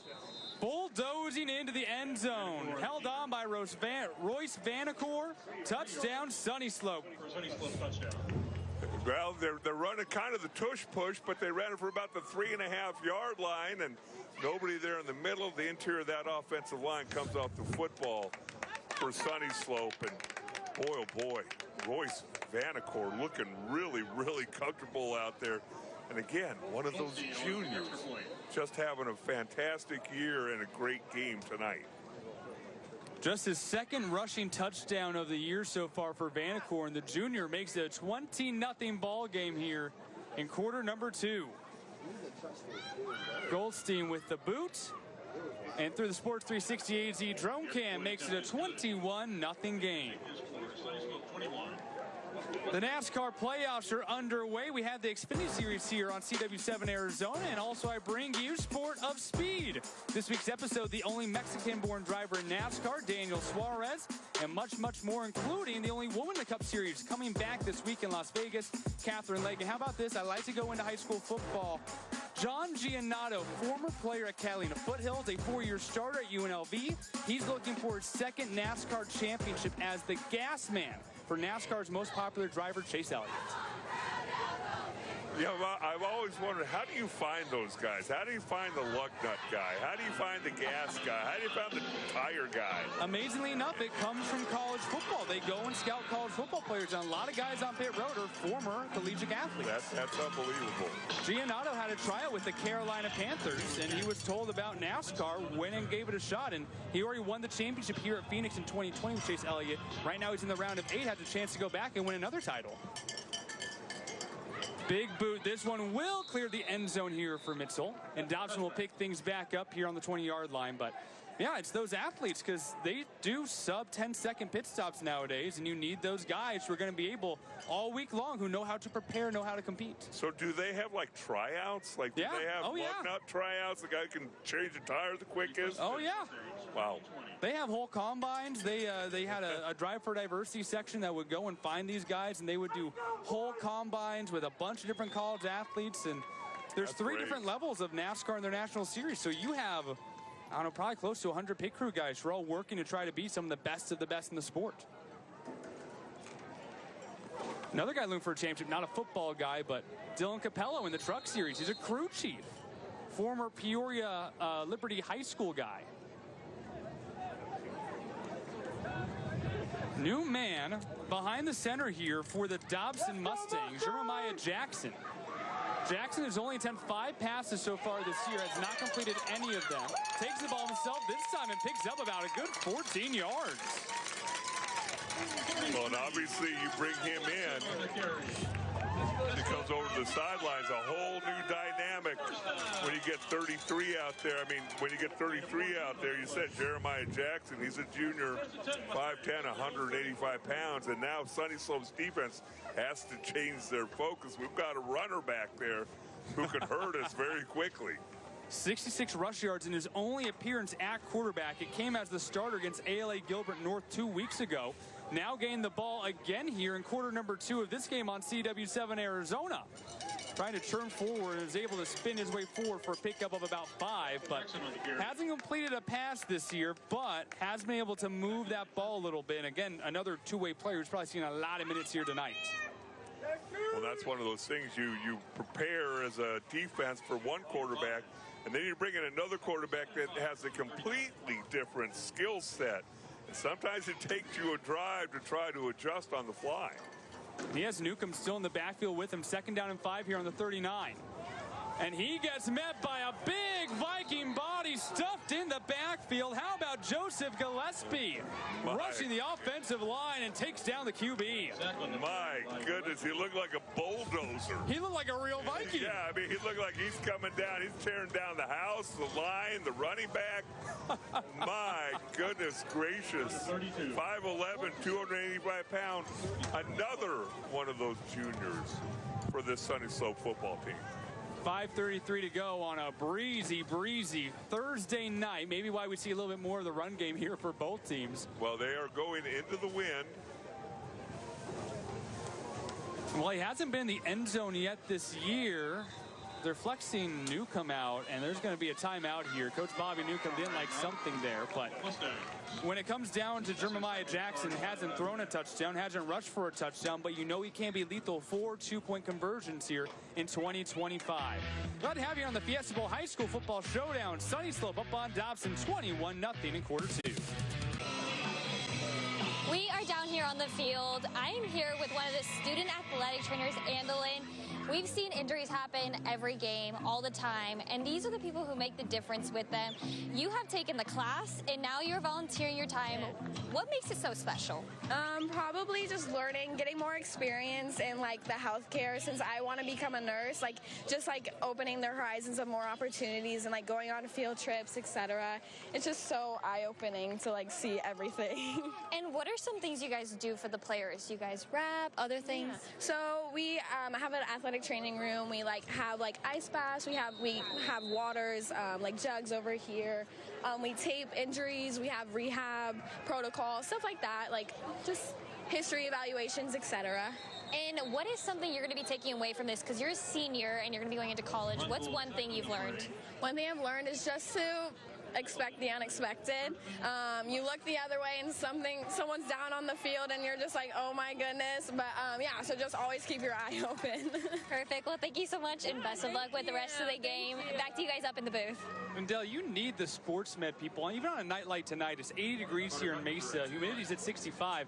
It doesn't matter until about November. You need to hydrate. And when those cramps come up, those sports med teams, they are lifesavers. Well, the thing is, and once those cramps start coming, it's hard to get rid of them during a game. And the thing that happens as these high school kids, it gets cooler during the day. You don't drink as much water. And then all of a sudden you're midway through a game on a Thursday, Friday night, and you can't catch up. So, yeah, and I know that they do education on that. They talk about making sure you get enough liquids in. Following tonight's game, be sure to stick around for Police 24/7 only on CW7 Arizona. Right shotgun with officers for an inside look at law enforcement on the job. It's unexpected, intense, raw, and always unforgettable. Police 24/7 tonight on CW7 Arizona. Preston Brunsville came in for that third down attempt, and they end up having to boot it away. They give the ball right back to Roger. Finds a hole, moves beyond the 40, and just like that, Sunnyslope is back in Dobson territory. They've obviously found something on the right side of that offensive line for Sunnyslope. They just keep handing it off. You see big number 65, and looks like 53 right there leads the way for Sunnyslope. 65 is Tennyson Usher. And then you talk about 53, Joseph Gillespie. We've called his name already a couple times. Right side of the offensive line doing a fantastic job opening holes for big Kelton Rogers, who once he gets a head of steam behind him, hard to get on the ground. And you have Gillespie playing both sides of the line. That's one thing that head coach Sam Jacobs raved to me about, is how that O-line has really come together this year. He's really done a great job protecting that backfield. Vanacore running out of time, off to the sideline, decides to tuck it, and will salvage a couple of yards. Well, see, that's the difference. What goes from being maybe a sack and a loss of yardage, he just squirts out to the right, picks up 2 or 3 yards, and now it's 2nd and 8, 2nd and 7 rather than 2nd and 12. So new Coach Jacobs is top out, just having a better understanding. A great athlete already, a hard-nosed kid, but also trying to be more vocal. As a sophomore last year, he took over the helm of this offense, trying to be more of that vocal leader to his peers and to his teammates. And he has command of the offense, obviously, but doing it in more than one phase as well. Cerrone gets it off the left end, spins ahead, and he was able to pick up about a good 6-7 yards there, 2 yards toward the marker. What I like about the Sunnyslope team, they do a really, really nice job. Wide receivers, you're going to watch the blocking out in front. I mean, you're sticking on your defender like glue and doing a nice job. A lot of times receivers, they just want to catch the ball. And I couldn't catch the number there on the guy who was throwing the block, but a tremendous job by these wide receivers. They all will block for each other. I think that's Cameron Poleva, number 6, who actually got the block. 3rd down and 2 from the 30, 2:51 to go. Keeping it by himself, finds a hole and moves this ball inside the red zone here. It's another tricky play from Royce Vanacore. And I don't even know how tricky it is. It's just, hey, line up, snap the ball to your quarterback. Great double team. Another name that we really haven't talked a whole lot about, Hayden Slavin, the senior. He's 5'10", 235 pounds, leading the way there up the middle. And then 60, looks like 68, Jacob Gregory Wetner. Forgive me. I tried. Fresh set down to you for the Vikings. You can butcher Hellestray all you want to. I'm not going to get my feelings hurt. On the 18-yard line here, Vanacore with a little pump. It might have almost got deflected. Charging forward, looking for that first down. Connor Woodward wanted everything on that play, but he'll only pick up 9.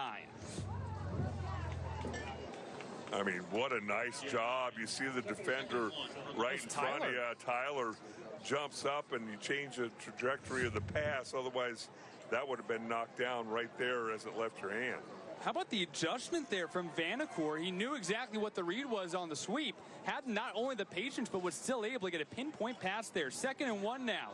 He'll keep it on his own.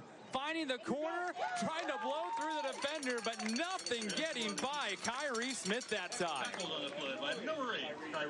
Still be a first down, though. Yeah, looked like he had a chance, but a really nice job by Kyrie Smith from Dawson coming over, not biting on the run fake and making a nice physical tackle. Another one of those juniors that you need to be around to help build this Dobson program. Clock is within 70 seconds of the half. Sunnyslope looking to go up 4 touchdowns here. 1st and goal on the 7-yard line for SHS. And here comes some extra help in the backfield too.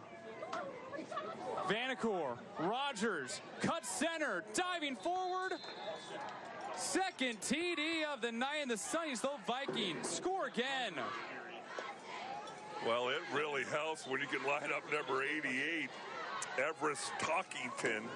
He's another junior, 6'3", 220 pounds. He's lined up at the right fullback, kicks out the defensive end, carries into the end zone.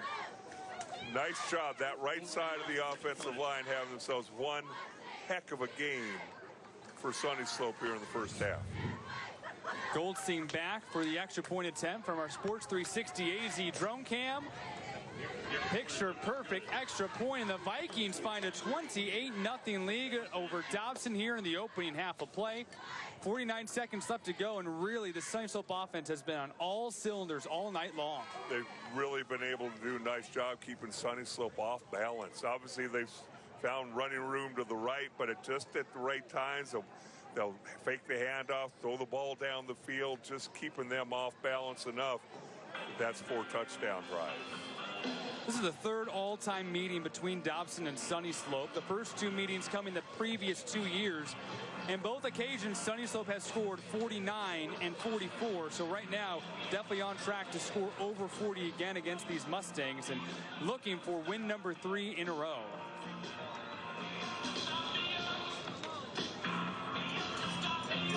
It's so interesting looking at high school football this year in the different regions and who plays who. And, you know, it used to be a little bit of proximity. Now proximity really doesn't come into play a whole lot. Yeah, that's exactly why the regions are there, and that's part of why the conferences were giving the automatic bids, right? We wanted the best team from Tucson, the best team from Mesa Chandler, best team from the Peoria area, and now traveling becomes a little bit easier nowadays. This one will go all the way into the backfield, and if you guys miss any of the start of this broadcast, either Cody Cameron's pregame show or whether it be some of the opening parts of this game, you can watch it again anytime that you want both online, but on top of that, watch again on TV. This Saturday night on CW7 Arizona, you can watch on YouTube TV, Hulu Plus Live, Fubo Direct TV stream, and of course 9 p.m. Saturday night right here on CW7 Arizona over the air. Boy, so much. We got PBR, we have NASCAR, some of the best college football of the weekend on CW7, and great to give these athletes a platform here locally as well. On the 20-yard line, once again back on the field is Brunsvold. They're not going to have a lot of time to try to work this ball down the field. 49 seconds to go in the half. Brunsvold's pass gets deflected. That there was Owen Lifshitz. The junior steps in and bats it away. Second down.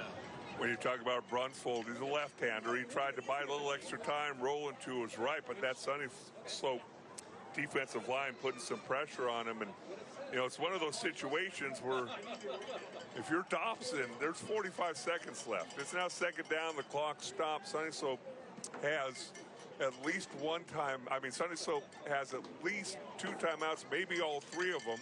Don't remember them calling timeout in the first half. You don't want to try and punt this ball back to this offense before half. Yeah, Dobson only has 1 timeout. Sunnyslope has all 3. Good throw across the field to Winston. Is able to pick up about 7, but the clock continues to dwindle. Third down, still 3 yards to go, under 30 to play in the half. And again, the pass is deflected in the air, and a great job coming back for that, because that would have been intercepted by Trent Wakefield, but instead, jumping in there, it looked like that was actually Kamir Tyler comes in and boots the ball out of his hands to stop the interception. Turns into a defensive back and knocks that ball down. Again, another deflection up in the middle of that defensive line. That brings up 4th down in this punt team. I would not be surprised if Sunnyslope does not do their best to rush this punt. They've been close on a couple opportunities. And a very dynamic Patrick Ross back to retrieve it. He has 1 kickoff return for a touchdown this year. Nakaborn to boot this ball away for Dobson. It's a little bit of a high snap. Here comes Sunnyslope, got away just in time. Fair catch called, and Sunnyslope will take over in Dobson territory on the 48-yard line here. 17 seconds isn't much, but with just how electric this offense has been for Sunnyslope, you can't count anything out. And you look at the flags on top of the goalposts, and it is definitely, as you're looking at the screen, from right to left. So it is behind Sunnyslope's back as they're going this direction. I believe we're looking north. I believe that's west. It's don't a little quote me on that. Don't quote me on that. I came from that way, west, east to west. So that's west. And both kickers, they got a boot on them. Goldstein's hit from 44, and of course Mitchell had that 53-yard game winner against Notre Dame Prep to knock off the Saints. Stepping back, looking long, is Vanacore to the sideline, and it's just beyond the arms, looking for big ol' Everest Hawkinson. Had a little bit of room there, too. Got in between the cornerback and the defensive back. If he completed that, been interesting to see what would happen. So still a couple of shots to take downfield here if you're Sunnyslope. You really get maybe 1 here before you got to send the field goal unit out and try and make this a 31-point game. And I don't think from here, unless there's a completed pass down the field a little bit, that you'd even try a field goal, even though your kicker might have the leg strength. Here's Rogers, brings it inside the 40. Rogers on the carry. Tackle led by Newcomb. And it looks like they're going to let the clock wind down, but so far it's been a lot of this guy right here. Kelton Rogers, the junior, has been absolutely phenomenal. A pair of touchdowns here tonight. And so far, it has been all Sunnyslope, Dale, being able to really utilize this offense in any way they want. It has. They've had special teams kick in. They've had their offense, their defense. That offensive line is playing tremendous for Sunnyslope, and look for more of the same. If you're Dobson, obviously there's not a 28-point play in the playbook. So you want to score a touchdown. You want to get some points on the board, get some momentum, get your kids feeling good about themselves. And you know, one thing that Coach Newcomb told me about before the game was that he doesn't evaluate this program or any program based on wins and losses. It's the composure, the professionalism. And on top of that, it's the penalties. And I haven't seen a lot so far. But first, let's go talk with Sam Jacobs downstairs with Lexi Lambert. Yes, I'm down here with Coach Jacobs. You guys are leading 0-28 going into half. What are you liking that you're seeing? We're bringing good intensity. We've executed very well on offense, and defense, they're getting the job done. And what are you going to be telling your boys in the locker room? Got to finish. Got to finish. Perfect. Thank you, Coach. Back to you guys in the booth. So far, Kelton Rogers has been able to finish. Thank you, Lexi. Heading into halftime, be sure to stick around. Cody Cameron will bring you the halftime show here from the Fiesta Bowl High School Football Showdown. Live on CW7. It's all Sunnyslope so far. They're up 28-0 against the Dobson Mustangs. The Fiesta Bowl High School Football Showdown on CW7 Arizona is brought to you by the Fiesta Bowl and Fiesta Sports Foundation, supporting Arizona youth, sports, and education. Welcome to the halftime report as the Sunnyslope Vikings lead the Dobson Mustangs 28-0. I'm your halftime host, Cody Cameron. One of the coolest things CW7 Arizona does during this great game in the week is they present checks to both teams playing in this Fiesta Bowl football game. It is awesome. So here's the Dobson Mustangs. Coach Newcomb getting a nice check, $500 written from Arizona CW7. And we're going to toss it down to Lexi Lambert, that is with Sunnyslope. Yes, I am down here with Tim Matson, who is the athletic director over at Sunnyslope, and some of the athletic training ladies. As a part of CW7 Arizona Gives Back, we give back to our community. We're giving a $500 check to each of the schools. So I am here to present you with a $500 check. Well, thank you, Lexi, on behalf of the Sunnyslope High School community and our football program under the leadership of Mr. Sam Jacobs. I'd like to thank you, and I'd like to thank CW7 for all the great things you're doing for high school athletics and the exposure that you provide our young men and women in the state. So thank you. Perfect. Congratulations. Back to you, Cody. Awesome. Thank you, Lexi. And how about some more heartfelt, feel-good stories across the great state of Arizona? So the state of Arizona got drilled with a lot of rain about a week and a half ago in the Globe and Miami communities. It was underwater pretty much, and a couple high school football programs in the state of Arizona, Pima High School and Combs High School, went out to the Globe community to help fix it. I talked to Combs head high school football coach Levi Hoagland about sending some of his players and some of the coaches out there to the Globe community to help those players fix up the community. Check it out. Yeah, I mean, first and foremost, like you know, we just wanted to help out the community any way that we could, you know. And my assistant coach Fred Clare called me on Sunday night, and he said, "Hey, we have this opportunity to go out there and help some people." And he goes, "I know we have practice tomorrow, and it's fall break, but I really want to go up there in the morning." And he's like, "They'll be back by practice." And I was like, "Man, hey, that's awesome. Just text the guys." And he did, and everyone that he texted actually responded and was like, "Yep, we'll be there." And so I think that just shows, you know, every program has their lessons that they teach, you know, from 6A down to 1A and across the whole state, across the whole country. But one thing we really emphasize is one of our team rules, and a rule that a lot of people know is the golden rule, you know, and a lot of our players realize that if we were in this situation, we would want people to come help us. And so we got to be one of the many groups that went and helped out up there. And I mean, man, our boys worked their butts off all day. They came to practice. They smelled bad. They hadn't taken a shower yet. And they just really emphasized how impactful it was to help up there. And it was cool to help that community. Yeah, I think what makes it unique to it, we're not talking about this happening in your guys' backyard or Apache Junction, which is just north of the Combs neighborhood or just south into Santan Valley and some of those schools. We're talking about it was quite a distance for you guys to go to Globe. And another point that you made, this was over your guys' fall break, right? Where a lot of teams, and I don't blame for this, but hey, they're going on vacation or they're going somewhere. Kids are like, yeah, you know, I'm not going to drive to go do this. You guys did. Okay, and yes, there were other teams. Pima High School was out there as well, Coach Wilkins' group, and some other groups. But you guys made the effort to go down there and do that. What does that kind of speak about the values that you preach as a head football coach and also your players leading by example? Yeah, and our players, they do this themselves. Ever since I got to Combs 4 years ago, they're just really big on family. And a lot of those guys have relatives in the Globe area, Miami area. And so none of the ones that went did, but they have family in other areas. And they're like, you know what, let's just go do this. And it also speaks volume about our assistant coach, Freddie Clare, because he was the one that reached out to him, and they have so much respect for him. And he's a great football mind. And so I think they got the text from him, and he doesn't ask for much normally. So let's go do this. And just kind of speaks to the camaraderie and the willingness to go help out. And I was really proud of them for that. Really appreciate Combs head football coach Levi Hoagland for joining me. And how about those players? That is leading by example to a T right there. Shout out Combs High School football. That's a great job. All right, coming up next to this halftime report, we have highlights. Stay tuned. The Fiesta Bowl High School Football Showdown Halftime Show on CW7 Arizona is brought to you by Talk Now AZ. Start a conversation about drugs and alcohol with your kids. Now, talk. They hear you. Welcome back to the CW7 Arizona halftime report. And how about Sunnyslope? The Vikings lighting it up in the first half.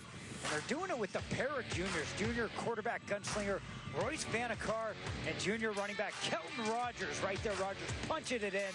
And look at the push from the beef. Sunnyslope attacking early and attacking often on offense. Ryder Cerrone right there with the touchdown as well. But Dobson with some life here. Dobson with a big return here in the first half. But once again, it's been the Kelton Rogers show in the entire first half. Led to a couple of touchdowns. And here's junior quarterback Royce Vanikar punching in. Quarterback sneaker here. So Sunnyslope attacking. They're up 28-0. We're going to send it back down to the field to our sideline reporter, Lexi Lambert. She's with Dobson head football coach Bobby Newcomb. Yes, I'm down here with Coach Newcomb. Coach, it's a new half. Your boys are coming out of the locker room. What did you tell them? Well, yeah, I always keep it real with our guys. I mean, right now, they had some good plays in the game. I mean, where we're struggling right now is we're just not as strong as they are up front. That's a testament to some of the things we got to do better next year in the offseason. But on both sides of the ball, they're very, Sunnyslope is very crisp on some of the plays they're running as well. Hats off to them. They've done a really good job preparing for the game, and not just during the week, but being able to prepare their team even in the offseason, be able to execute plays like they are right now. Perfect. Thank you so much, Coach, especially you getting this half. Yeah, stick around for more coming out. The Fiesta Bowl High School Football Showdown on CW7 Arizona is brought to you by Sanderson Ford. This is Sanderson Ford Country. Shamrock Farms. Whatever healthy looks like to you, there's a rockin' protein to match. And RCS Fun, the official entertainment provider of the Arizona State Fair. Glad to have you on the CW7 Fiesta Bowl High School Football Showdown. Taking a look from the Sports 360 AZ drones. We get ready for second half action. Sunnyslope up 28-0. The offense for SHS has just been phenomenal. Meanwhile, the Mustangs get the ball here. What do you need to see, Dale, to see these Mustangs try to find their way to the end zone? Obviously, same thing as the first half. When you look at the way Dobson moved the football, if they can gain positive yards on first down, they've moved the ball. It's when they fall behind the chains on first down, now it's second long, then incomplete pass third and long, and you play right into the hands of Sunnyslope's defense. There's been a lot of rebuilding going on at Dobson. The last time that this program won more than 2 games in a season was a 4-5 season back in 2021. They have 2 wins right now as they move into 5A Central Valley region play. A single win would be the most wins in a single season since 2021 for this program. Coach Newcomb and company trying to build that culture here and see if they can find a little bit of magic here in region play and get them win number 3. But I do know that they want more. On the read option, really nowhere to go. Shoved out of bounds by Trent Wakefield, and really nowhere to go and nowhere to look for Brunsvold. But you're playing assignment football. Nice job there by Trent Wakefield. Defensive end takes the running back. He slants down, takes the running back, and then Wakefield scrapes off. He's got the quarterback. And again, here we go. A loss of a yard brings up second down and 11. Really nice job by that Sunnyslope defense. The Vikings put them behind the sticks once more. Brunsvold on 2nd and 11. The ball gets fumbled around a little bit. On the curl, on the throw, goes out of bounds, was looking to find Jorian Winston, but unable to get to him in time. Third down. Now, this is what we're talking about. Talked about it late in the second quarter. Now here early in the third quarter, the fact that you just can't put yourself in third down and long. Now Sunnyslope can do whatever they want. Vikings can blitz. They can play coverage. They can do a little bit of both. But you're kind of playing right into their hands coming out of the gate with 2 incomplete passes. And the Vikings offense, when they're given the ability, it's just been so strong this year. A 4-2 record. Those 2 losses coming to 2 of the best in 5A and Cactus and Horizon. Brunsvold able to avoid 1 tackle, but almost gets the ball intercepted as Brendan Camp was looking for INT number 5 on the year.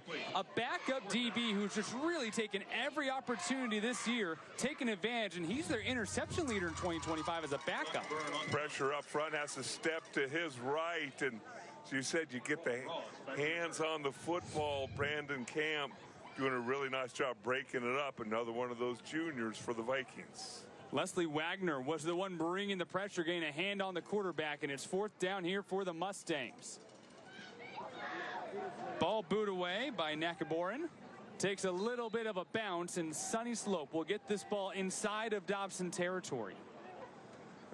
Remember now, we've talked about it there in the second quarter, the fact that the wind is blowing. I bet you it's blowing 20 miles an hour down there. And it's blowing, as you're looking at the screen, from right to left from behind this Sunnyslope offensive formation. So we'll see if they try and take advantage of that, throwing the football here. A great story by Cody Cameron downstairs earlier during that halftime show with what Combs and Pima High Schools did to help after all of the damage done by the rainstorm a couple weekends ago. Rogers gets the call here, opens up a hole down the middle, continues to move forward inside the 20. Beating blue jerseys back and forth, and it's a hat trick. Kelton Rogers, 3rd touchdown on the night. Back-to-back weeks, Dale. Hat trick for this number 9 junior. Well, again, it's the same play. It's counter right, left guard, left tackle are pulling. Left guard kicks out. Left tackle number 77 for Sunnyslope. That's Jude Jacobs. He's doing a 40-yard sprint. Run a lot further than I know he wanted to. But if you're celebrating the touchdown, that's a great way to go about it. Gold seemed to attempt the extra point from the Sports 360 AZ drone cam. And drills it to make a 35-0 game, and Sunnyslope continues to move forward. Do have a whistle and a flag here on the extra point attempt. What I was saying earlier about what Combs and Pima did to help everyone in Globe, obviously Hurricane Priscilla is coming right here. It's literally dying to become a tropical storm into Phoenix this weekend, and there's another hurricane coming out from western Mexico immediately after that. So a lot of rain coming this weekend. If you haven't been looking around, it doesn't matter if you're in Peoria, if you're in Globe, if you're in Prescott, especially if you're down south. Be prepared, be ready. This is just the start of what we have coming up this weekend. And there's the wind right there, and yes, it's almost, it looks like it was running into the kicker. I think they'll probably take it on the kickoff for the extra point. But yes, there's going to be more rain coming. It doesn't seem to matter where you're living. It's just a matter of how much. And it's just kind of crazy how much rain we've got after a fairly dry monsoon. And now it's catching up, and those areas that really haven't recovered from the last storm are now preparing for another one. Yeah, so whatever you guys have to, I know there's only so much you can do to prepare, but try to spend some time tomorrow getting ready. A lot of rain coming up here soon. Boy, you should. Sunnyslope ready to kick things off again. I think you should have brought your green screen. You could have been the weather person the weatherman tonight. Yeah, I had a lot of rain coming into this. You can still see in those drone shots and those establishing shots that we've had, the track is still very, very wet. And tomorrow, a lot of high school football games, if not in jeopardy, because there's going to be some lightning as well. But just everyone keep an eye out. Don't put yourself in sticky situations, and just be prepared. I know a couple weekends ago, I don't think anyone was prepared. I wasn't ready for that, but we know what's coming here this week. weekend. Ball booed away, and that one goes into the end zone. A flag will come in as well here. Some mustard here after what was a very clean first half from both teams. And looks like this one's going to go against Dobson again, back them up even more.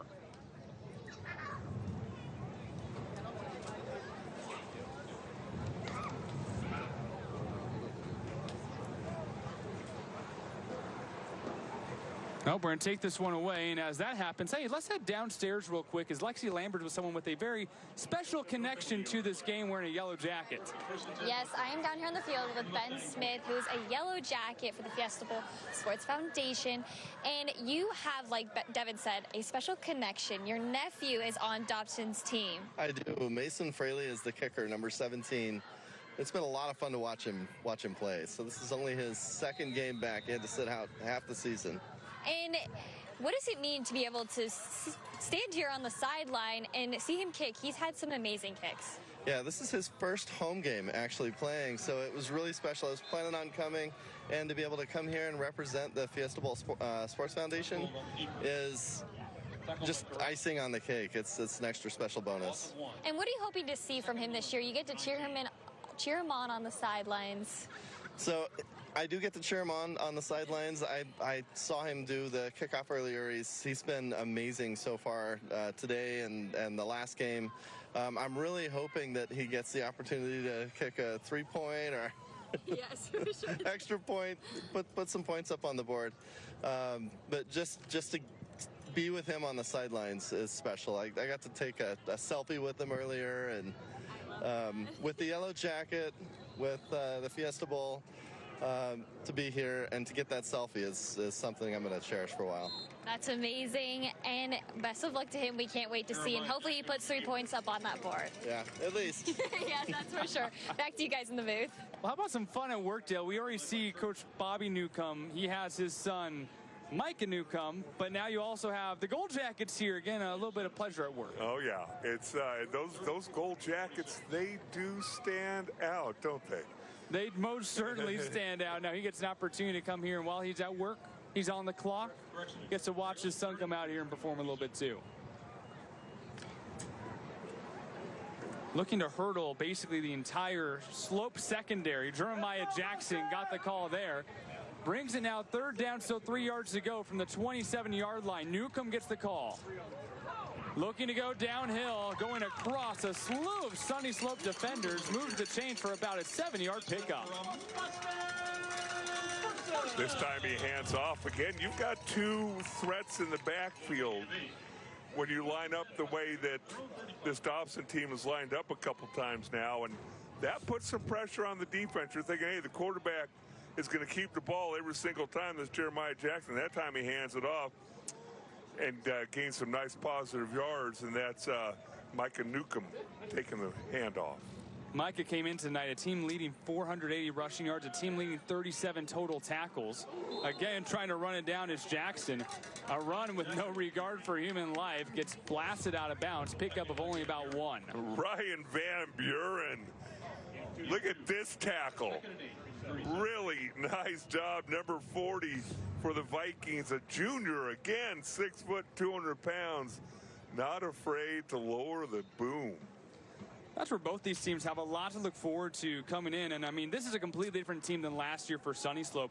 Last year, 5 kids with varsity experience returned to the team, and now you have all of these youngsters. You have a junior quarterback, junior stars, at running back, defensive back, across the field is Newcomb trying to find a hole, blitzes to the left, and will pick up about 3 yards here. But both teams so youthful, and you can really look at not just this year as a building year for Sunnyslope. This is a year to really set yourself up for excellence in 2026 as well. Well, you see that, but you also see the potential as this season goes along for them to continue to improve and make some noise at the end of the season. And you know, it's for Dobson and Coach Newcomb, and he didn't come in here and was shocked at where the program was. He knew what he was getting himself into, and he said he's ready for the long term, and that's what he's going to have to do. A lot of motion here. It's still Jackson at the quarterback position here. And what he told me was that, yeah, the hole is pretty deep. He feels like it's pretty recently, or the past few weeks, he really actually found and dug down where the foundation for this program really was. You try to do that work in the offseason, you try to do the work over summer, but you don't really know those competition issues, the lack of a winning mentality until you get into the world of competition. No, and that's the thing on when the lights turn on, who's going to show up. But it starts in the offseason, and he'll have another offseason next year to implement more of the off-the-field things, and that's the grades, and that's showing up when you're supposed to show up on time, and all those little things that a lot of people take for granted. But you take a look at the way Dobson is, watch them next year. Timeout. Dobson will step aside along with them. Sunnyslope up 35-0 on the Fiesta Bowl High School Football Showdown. The Fiesta Bowl High School Football Showdown on CW7 Arizona is brought to you by the Fiesta Bowl and Fiesta Sports Foundation, supporting Arizona youth, sports, and education.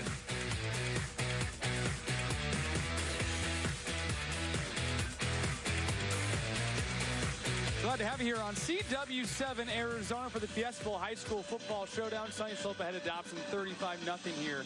5:11 to go here in quarter number 3. For Dobson, has been laying the foundation brick by brick. And one of the quotes from head coach Bobby Newcomb, formerly at Castile, now first year here at Dobsondale.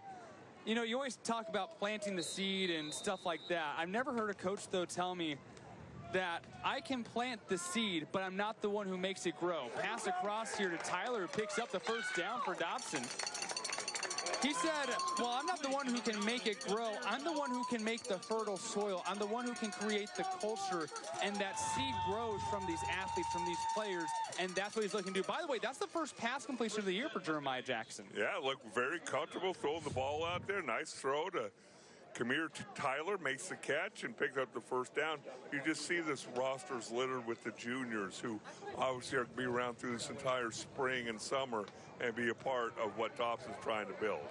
Jackson stutter stepping, breaks free, and gets inside the 30-yard line. It's another first down for the Mustangs. Now this offensive crowd is starting to come alive, Dale. And again, a high snap, able to reel the snap in, and then you just see the elusiveness. A lot of white jerseys diving and missing.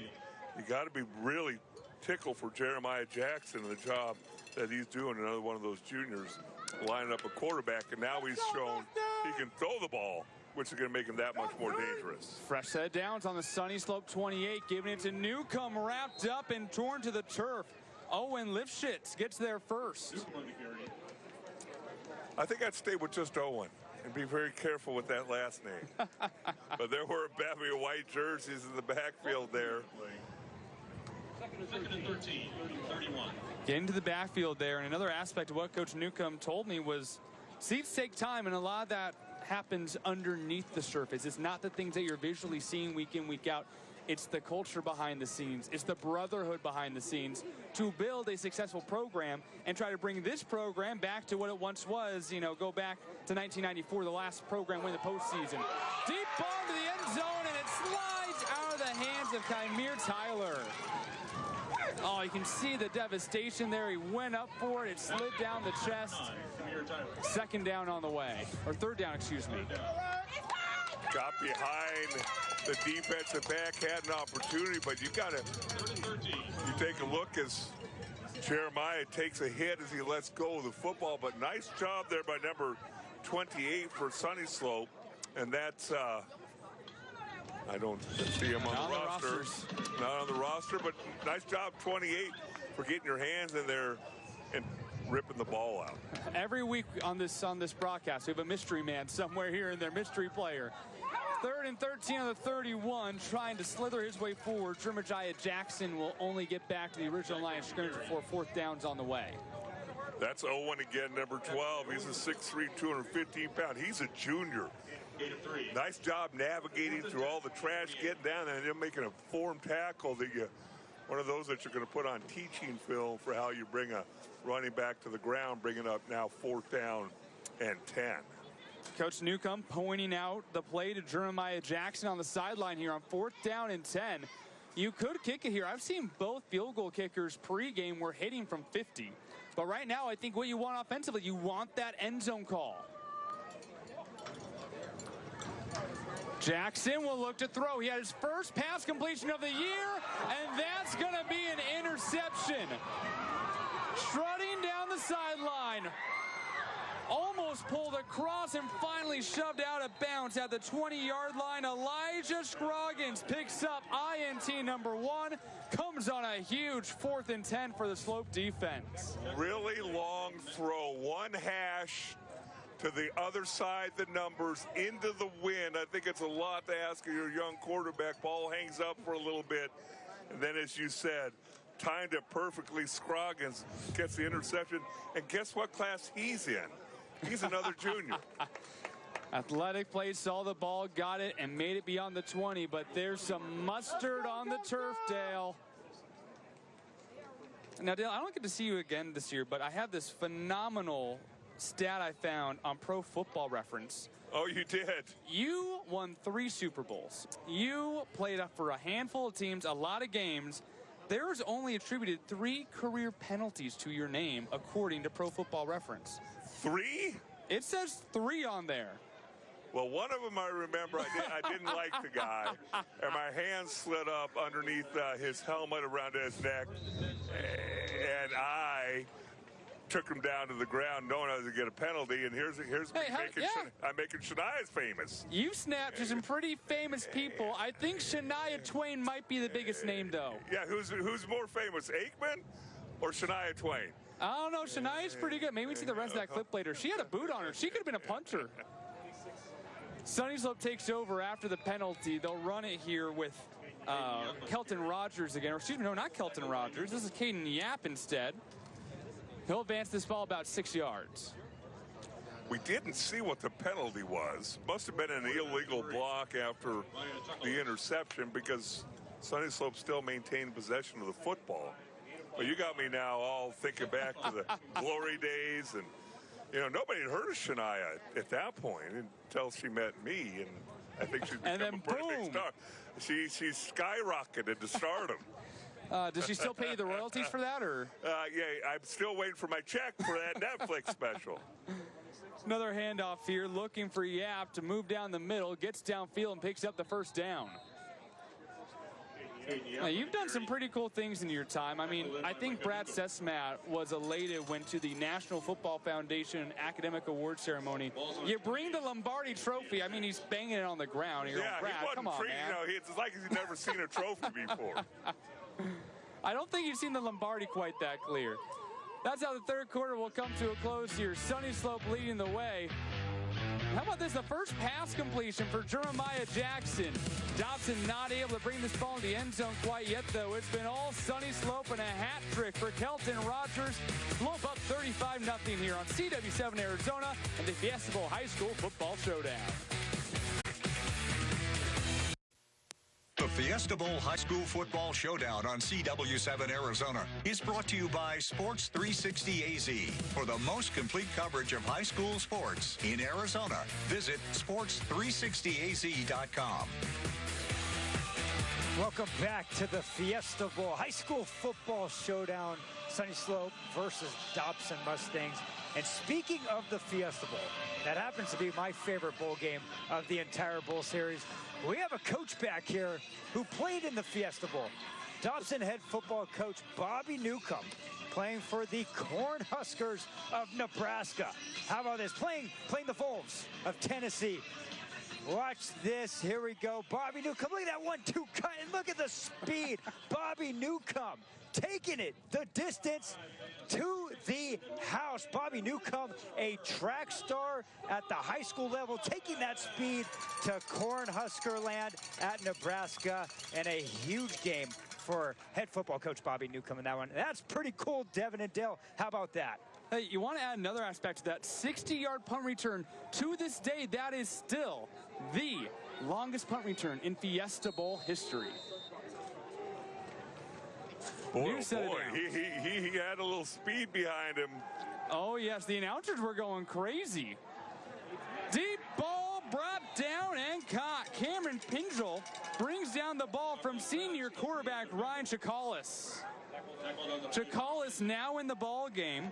This is a senior on the team. He lost the starting job 1 year ago to Royce Bannecourt, and now Chikalis was still voted the senior leading captain for this team. So even as the backup quarterback, he's still a captain for Sunnyslope. And I love this quote from Coach Jacobs. He's going to be a business owner one day, and I'm probably going to be working for him.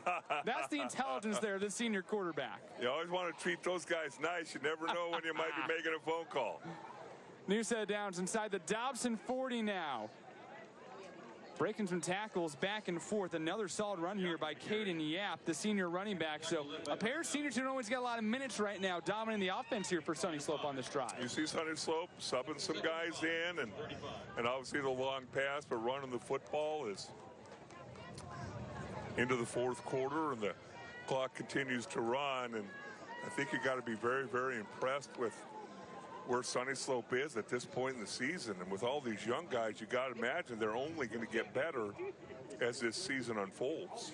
Absolutely. And 4-2 this year. I mean, Coach Jacobs told me the losses, they weren't expected losses, but it was the two toughest teams on the schedule, Cactus and Horizon. Those are two schools who we might see fighting for a 5A title here in a little bit. And so they're coming off of those back-to-back losses. They take on Cactus's sister school, Ironwood, and pummel them 55-6. These Sunnyslope Vikings have something figured out here as we get ready for an expanded 5A tournament this year. I'm somewhat excited because I was in 2A for so long. I know they're doing it differently there now. The 10th game is not a regular season. It's a regular season game, but it's against the region. If you're the top team in your region, you're playing another top team, and it's going to be interesting to watch how everything unfolds on every level. Yeah, there's a lot of new here postseason-wise. New set downs here for the Vikings on the 29 of the Dobson Mustangs. Wrapped up, brought down. Kymere Tyler was there instantaneously. Tackle for a loss. So let's take a look at the schedule here for these Sunnyslope Vikings on the way. You have Barry Goldwater up next and Paradise Valley. Haven't seen either of these teams since 2021. 32. But against Paradise Valley, they're 16-8-2 all-time against the Trojans. You go back to 1965. That was the first meeting between Sunnyslope and Paradise Valley. 34-0 win. The big question mark comes against McClintock, a team they lost against 1 year ago. That's the end of their season here in 2025. That win over Notre Dame looms large here for Sunnyslope. Absolutely. It's the 53-yard field goal for the game winner from Reed Mitzel. That came with 1.9 seconds left on the clock for a 1-point win against one of the best teams consistently in 5A. And you look at the postseason 4A, 5A, Dale, we're looking more like what we see in the volleyball, soccer, basketball, baseball, softball world, where we have 1 through 8 ranked by the AIA's magical algorithm. They were automatically in. Did you say magical? Magical. Yeah, no one knows it's a magical algorithm. Nobody's been able to figure Pixie it out. dust. Magic wand. 9 through 24 will play a one-game single elimination match. 9 plays 24, 10 plays 23, like a regular bracket. The 8 winners of that 9 through 24 bracket move on to the official 5A bracket to take on the 8 who got the automatic bids. Shot over the middle, pickup of about 10 right here. Sunnyslope offense is still alive. You're giving your senior quarterback a chance to throw the ball a couple times. It was 2nd and 15. Now it's 3rd and 5, 3rd and 6, and give your offense an opportunity to pick up another first down, keep the ball away from Dobson, keep control of this football game. Chikalis hasn't really got a lot of time at quarterback so far this year. Only 5 pass attempts, 2 completed. His 1 touchdown came last week in their rout of Ironwood.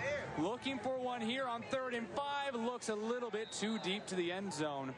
Was trying to find a way to get to Salone Bazin, but unable to get there. Pressure right up the middle. It's always so hard when your team, you got a big lead. You're putting your backups in. Your quarterback, like you said, had 5 passes this entire season. It can still make it look like maybe you're trying to run up the score when in actuality you're trying to get him a couple reps in case he's needed as this season goes along. And so it's always one of those darned if you do, darned if you don't situations if you're the team with the lead. Reed Mitzel to attempt the field goal here, the one who knocked in the 53-yard game winner against Notre Dame Prep. He's 2 for 2 so far this year. boots this one out from 41, and that ball is clean through the uprights. 38-0 Sunnyslope lead, and the first-year football player gets it done again. Well, don't miss a down of some CW college football Saturday in an epic doubleheader when Stanford heads to Lone Star State to take on SMU. Follow that up with Wake Forest heading west to take on the Oregon State Beavers. Coverage begins Saturday morning at 10 here on CW7 Arizona. How about them SMU Mustangs? Well, I tell you what, it's kind of interesting. I'm going to tell you a story about me, and then you can tell me how you take it. So I leave SMU. We were top 10 all 4 years I was there, all 4 years. All right, and we had a great run for 4 or 5 years there at SMU. I leave, and then they get death penalty. I get traded to the Cowboys. Michael Irvin, Troy Aikman were there. They didn't do diddly squat without Hellestray. And then I get released in 2000. Have they been back to the Super Bowl since? Have they done anything since? Have they done anything? So you can say it's not me, but the fact still remains. I was part of both those programs when they were at their height.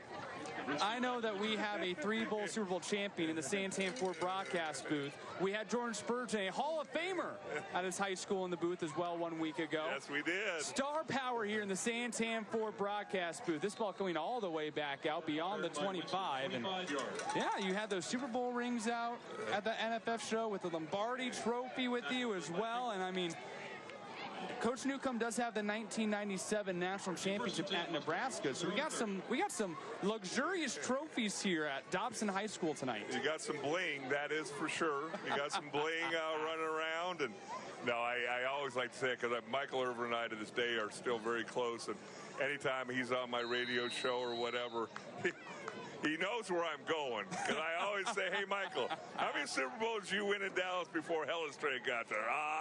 Helly. And you know the number. You know the number well, and then boom, 1, 2, 3, right? Yes. You can't do it without the long snapper, can you? You can't do it without Helly, that's for sure. Dobson will take things over here on their own 30-yard line. Once again, it will still be Jackson at the helm, handing it off to Newcomb here, and he'll pick up a good 6. You can take enough bright spots if you're Dobson from games like this, and you can see the foundation of a team. I've been on. I missed the 1-15 season in Dallas. I came the following year, but those guys that were on that 1-15 team, and then were still on the Super Bowl team, the elation that they had from building it from the ground up.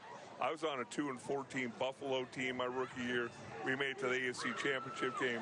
It's so fun when you're able to look back and go, we were there when it was the worst of the worst. It's hard to win one game in the NFL. I mean, you got to be really bad. And we were in Buffalo, and we lost, and we won 2 games. All right, in Buffalo, that's bad enough. And then you only win 2 games. That's a long, dark winter, I'm telling you.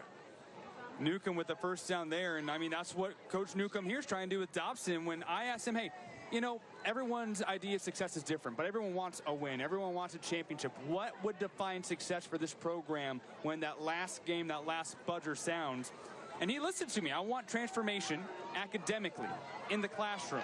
I want more assignments turned in. I want a perfect assignment turned in ratio. I want less penalties on the field, and I want more in-depth field room studying.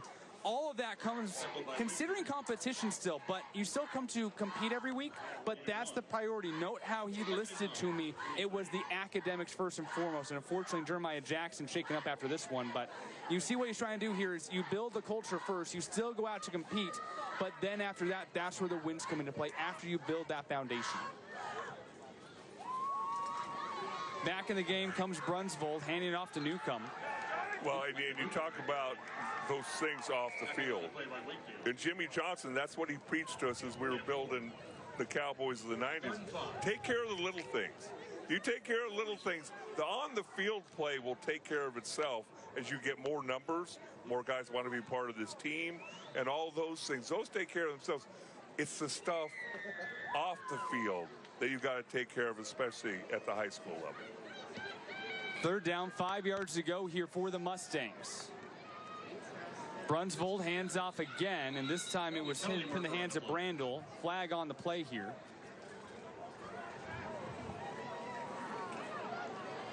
Talk about Newcomb. Micah Newcomb, his two older brothers, they know success as well. False start here on Dobson. Oldest brother JJ went to Oklahoma. Shout out Jen Doe down in the booth. I know you're excited about that. Isaiah went to UCLA, and now Micah here trying to help build the program with his dad at Dobson. Yes. One more to go still. One more Newcomb to go. Boy, oh boy, when you have an athletic family, you have an athletic family, that's for sure.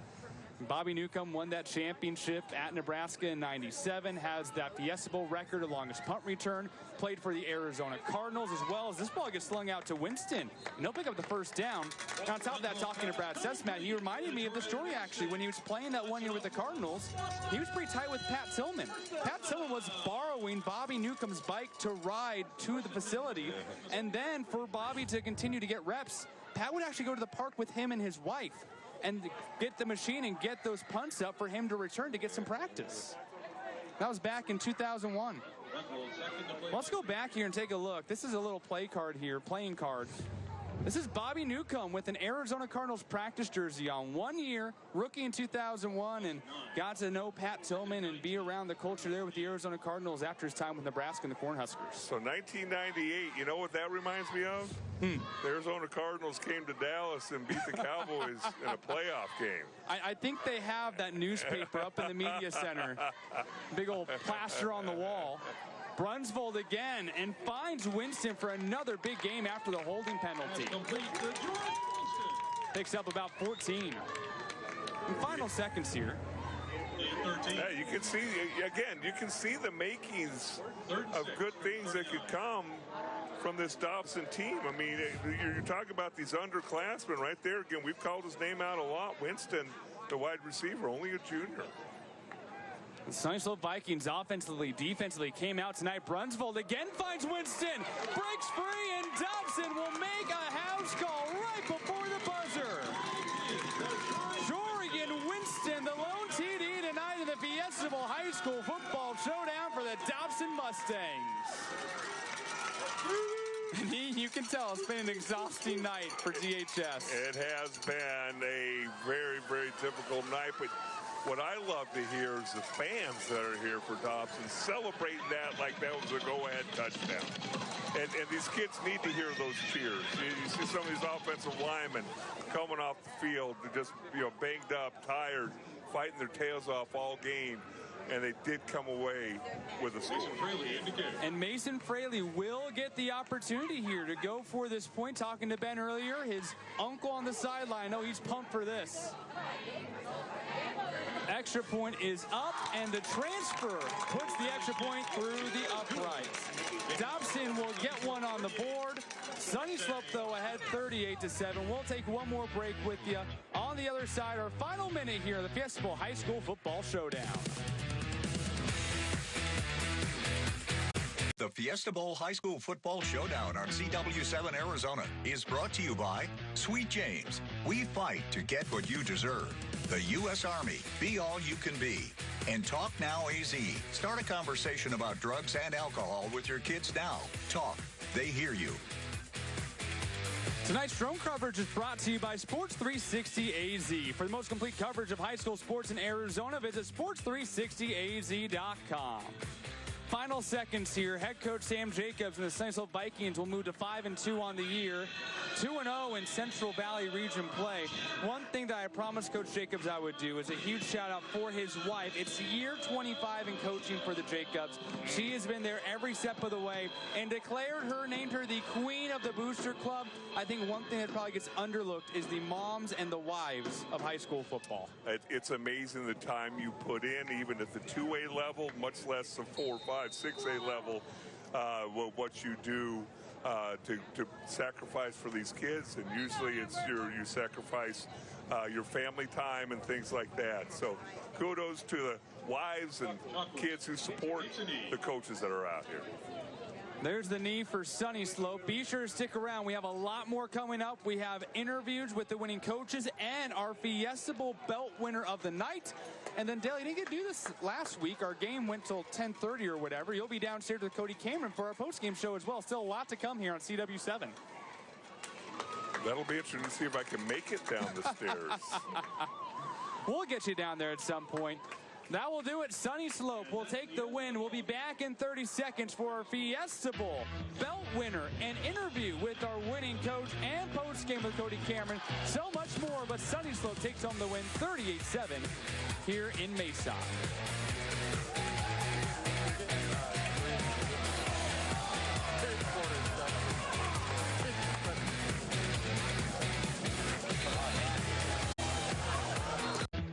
Welcome back to the Fiesta Bowl High School Football Showdown from Dobson High School. Let's take it down to Lexi Lambert with the winning Sunnyslope Vikings. Yes, like you said, I'm down here with Coach Jacobs, the winning team. Coach, big win for the region, for you guys. How are you going to be carrying this into other region games? You know, we got to keep the momentum going. Like, you know, we lost a couple weeks ago. We put 2 together now. We got to keep that going through region. We got a tough region coming up, and so we got to keep the momentum. How are you feeling walking away from this game? It was almost a shutout. They got a score right at the end, but you guys still came out with the victory. We did. No, I'm very pleased with how we did. We executed very well on offense, defense. We executed too. It was great all-around team win. Perfect. Congratulations, Coach. Back to you guys in the booth. We're going to head over to the belt presentation. Thank you, Lexi. Who's going to get this belt? Well, first, let's go ahead and take a look at tonight's Whataburger play of the game. What a play, what a burger. It's the man who had the hat trick tonight. Kelton Rogers 1 week ago with 3 touchdowns against Ironwood. Hey, young man, how about you do it again? The junior puts up a ton of yards on the board.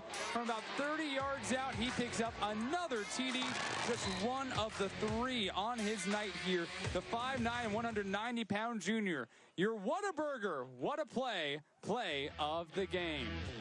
All right, Lexi, let's take it downstairs. Who is our belt winner tonight from Yes, Sunnyslope everybody High wants School? to know who's going to be walking away with the belt, and Brendan from Fiesta Sports Foundation is here to present it. Yes, thank you, Lexi. First off, I want to say that was a great team win from the opening whistle. You guys dominated, but only one person can take home the belt. So number 9, stand up.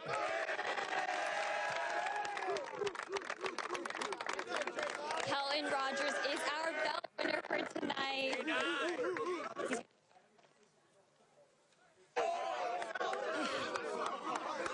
Okay, congratulations. Obviously, you came out with the belt winner. How does it feel? It feels great. Great feeling. And your O-line, that's who helped you get all those touchdowns. What do you have to say to them? Absolutely. I love my O-line. I couldn't do it without them, so. Congratulations, show it off and celebrate with your team.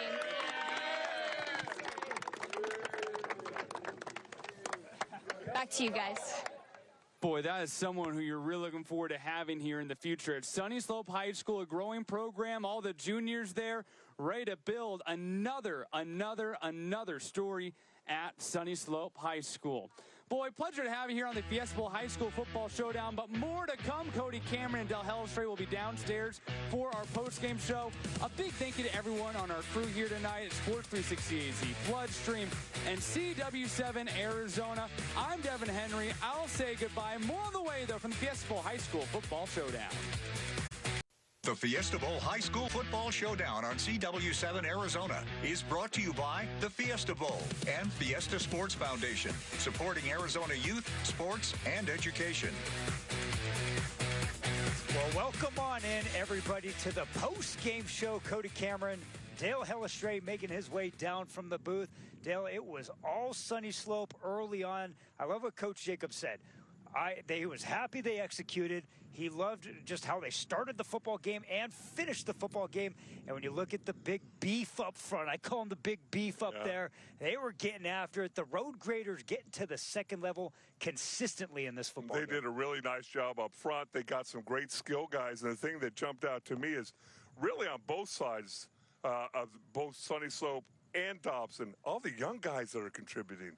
It's amazing how many juniors you see really playing important roles in the football game. And one of those juniors, Kelton Rogers, the junior running back from Sunnyslope, he was getting after it. I mean, he was an absolute monster in this football game. He broke to the second and third level throughout this contest. You saw speed, you saw power, and he finished his runs tonight. What was so interesting is they found something. They were running counter right, and they ran it till the cows came home. And I love that as an offensive coordinator. You call plays, all of a sudden you find something. So many offensive coordinators want to change it up. Oh, I'm going to go try and do something else. Guess what? Counter right was working. Stick with it.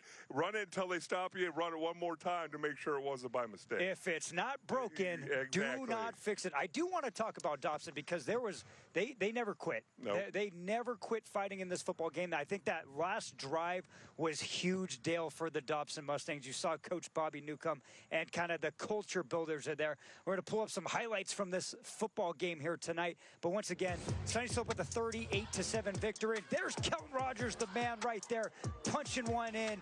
He's 3 back-to-back weeks, Dale. 3 touchdowns for the junior tailback. And again, you got to give a lot of credit. Obviously, he's a very talented running back. You got a quarterback who can sling it down the field with it. But there again, you see guys pulling. These offensive linemen, 250, 260 pounds, pulling, and then you see a quarterback sneak from about the 3.5-yard line. That's having some confidence in those big dudes up front. Yeah, the defense really flew to the football here. They did a great job of gang tackling.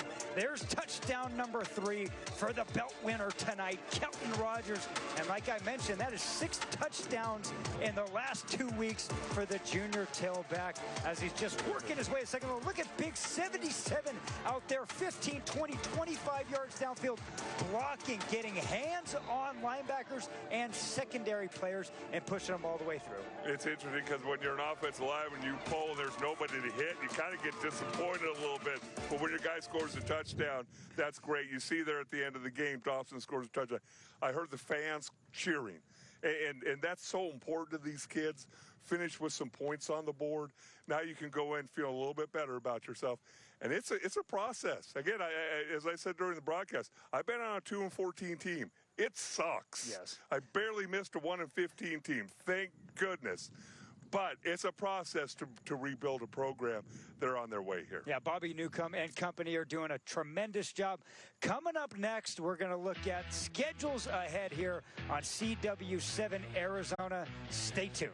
All right, welcome back into the postgame show. Cody Cameron, Dale Hellestray. Dale, the Dobson Mustangs, they moved to 2-5 on the year. If we look ahead onto their schedule here, that 2-5 record, they're in region play and finishing out the last 3 games here. Paradise Valley, McClintock, and Ironwood. First of all, it's crazy to say we're already 7 games into this, but they got to finish strong here if they want to continue to build momentum. Seems like you wait forever for the season to start. And then in the blink of an eye, it's over, you know? And then think about, hey, well, hold on, we're talking about the last 4 games of the year in the 5A schedule. And again, you take a look at Dobson, you hope to continue to see improvement as the season goes along so they can go in to the offseason with a little momentum. Yeah, and I see a couple games on the Paradise Valley and Ironwood game sticking out where I think Coach Newcomb's team can make something happen. All right, switching over to Sunnyslope. Big win, obviously, here tonight. They moved to 5-2 on the year. They finish out Goldwater, Paradise Valley, and a huge one against McClintock that I think, Dale, might be for the region title. Yeah, and that's what you want to be. That's what you want to have happen with these regions. And again, everything's been jumbled up a little bit. I know you're a lot more in focus on all these things than I am, but some of these regions I'm still going, oh, they're in the same region now because they changed things up this season. But it's going to be an exciting end of the season. Hey, don't give me too much credit, Dale, because I do the same thing all the time every Friday for my radio show. If you guys missed any of the action here tonight, you'll get a chance to see it all again this Saturday night on CW7 Arizona. You can watch this on YouTube TV, Hulu Plus Live, Fubo Direct Stream, and of course on the website CW7AZ.com. That is more options than I could have ever imagined, Dale. And we have one more segment for you here. Stay tuned on CW7 Arizona. Coming right back up. Welcome back to the post-game show. Sunnyslope Vikings moved to 5-2 on the year. The 38-7 victory over the Dobson Mustangs. And the schedule does not stop here, Dale. It becomes jam-packed the next couple weeks as we look to kind of play that puzzle piece game of who and where these teams are going to fall for playoffs. And how about this for playoff implications? The Queen Creek Bulldogs travel that super far travel they have, about, I don't know, a mile and a half. Do they have to take a plane? I think it's a plane, private jet. Okay. Travis, you know Travis Sherman, right? Yeah. So he's got all that. ALA Queen Creek versus Queen Creek. To me, Dale, being down here for the last 8 to 9 years, this is one of the most fun rivalries that have become in the last 10 years here in the state of Arizona. These two teams generally do not like each other. These kids know each other. They grew up together. And when I see these two teams play, you know it's a heated matchup. It's always interesting when you get to play against your childhood, a lot of times teammates and friends. There's nobody you want to beat more than a close friend. Yes. And so you know it's going to be heated. I love rivalries like this, and especially when they mean something. That's what makes it really special. And I look at both head coaches, Travis Sherman at Queen Creek and Rich Edwards at ALA Queen Creek, two individuals who are awesome. They have won a lot of football games in the state of Arizona, and they have sent a lot of players to college. They are tremendous leaders of men, and you know they're going to have their teams ready to go. They will, and it's one of those games that really you almost have to dial them back a little bit. Yes. Because you don't want to have any of those emotion penalties early in the football game before things get started. And you know every coach and every team in the months of July and August, they go, we're only looking to week one, only looking to week one. They always say that. These two teams, when you talk to them, they will tell you, yeah, we're looking forward to playing the Bulldogs. You know, it doesn't matter what it's high school football. They always say that. It is, and it's something to look forward to, and you guys got a good one next week. We do, and it's going to be an absolute blast here. Next week, tune in for the great matchup, Queen Creek, ALA Queen Creek. And coming up next, it's Police 24/7, right shotgun with officers for an inside look at law enforcement on the job. For Devin Henry and Dale Hellestrate and Lexi Lampart and our entire crew, I'm Cody Cameron. This is the Fiesta Bowl High School Football Showdown on CW7 Arizona. I will see you next week for an absolute party right here on CW7 Arizona.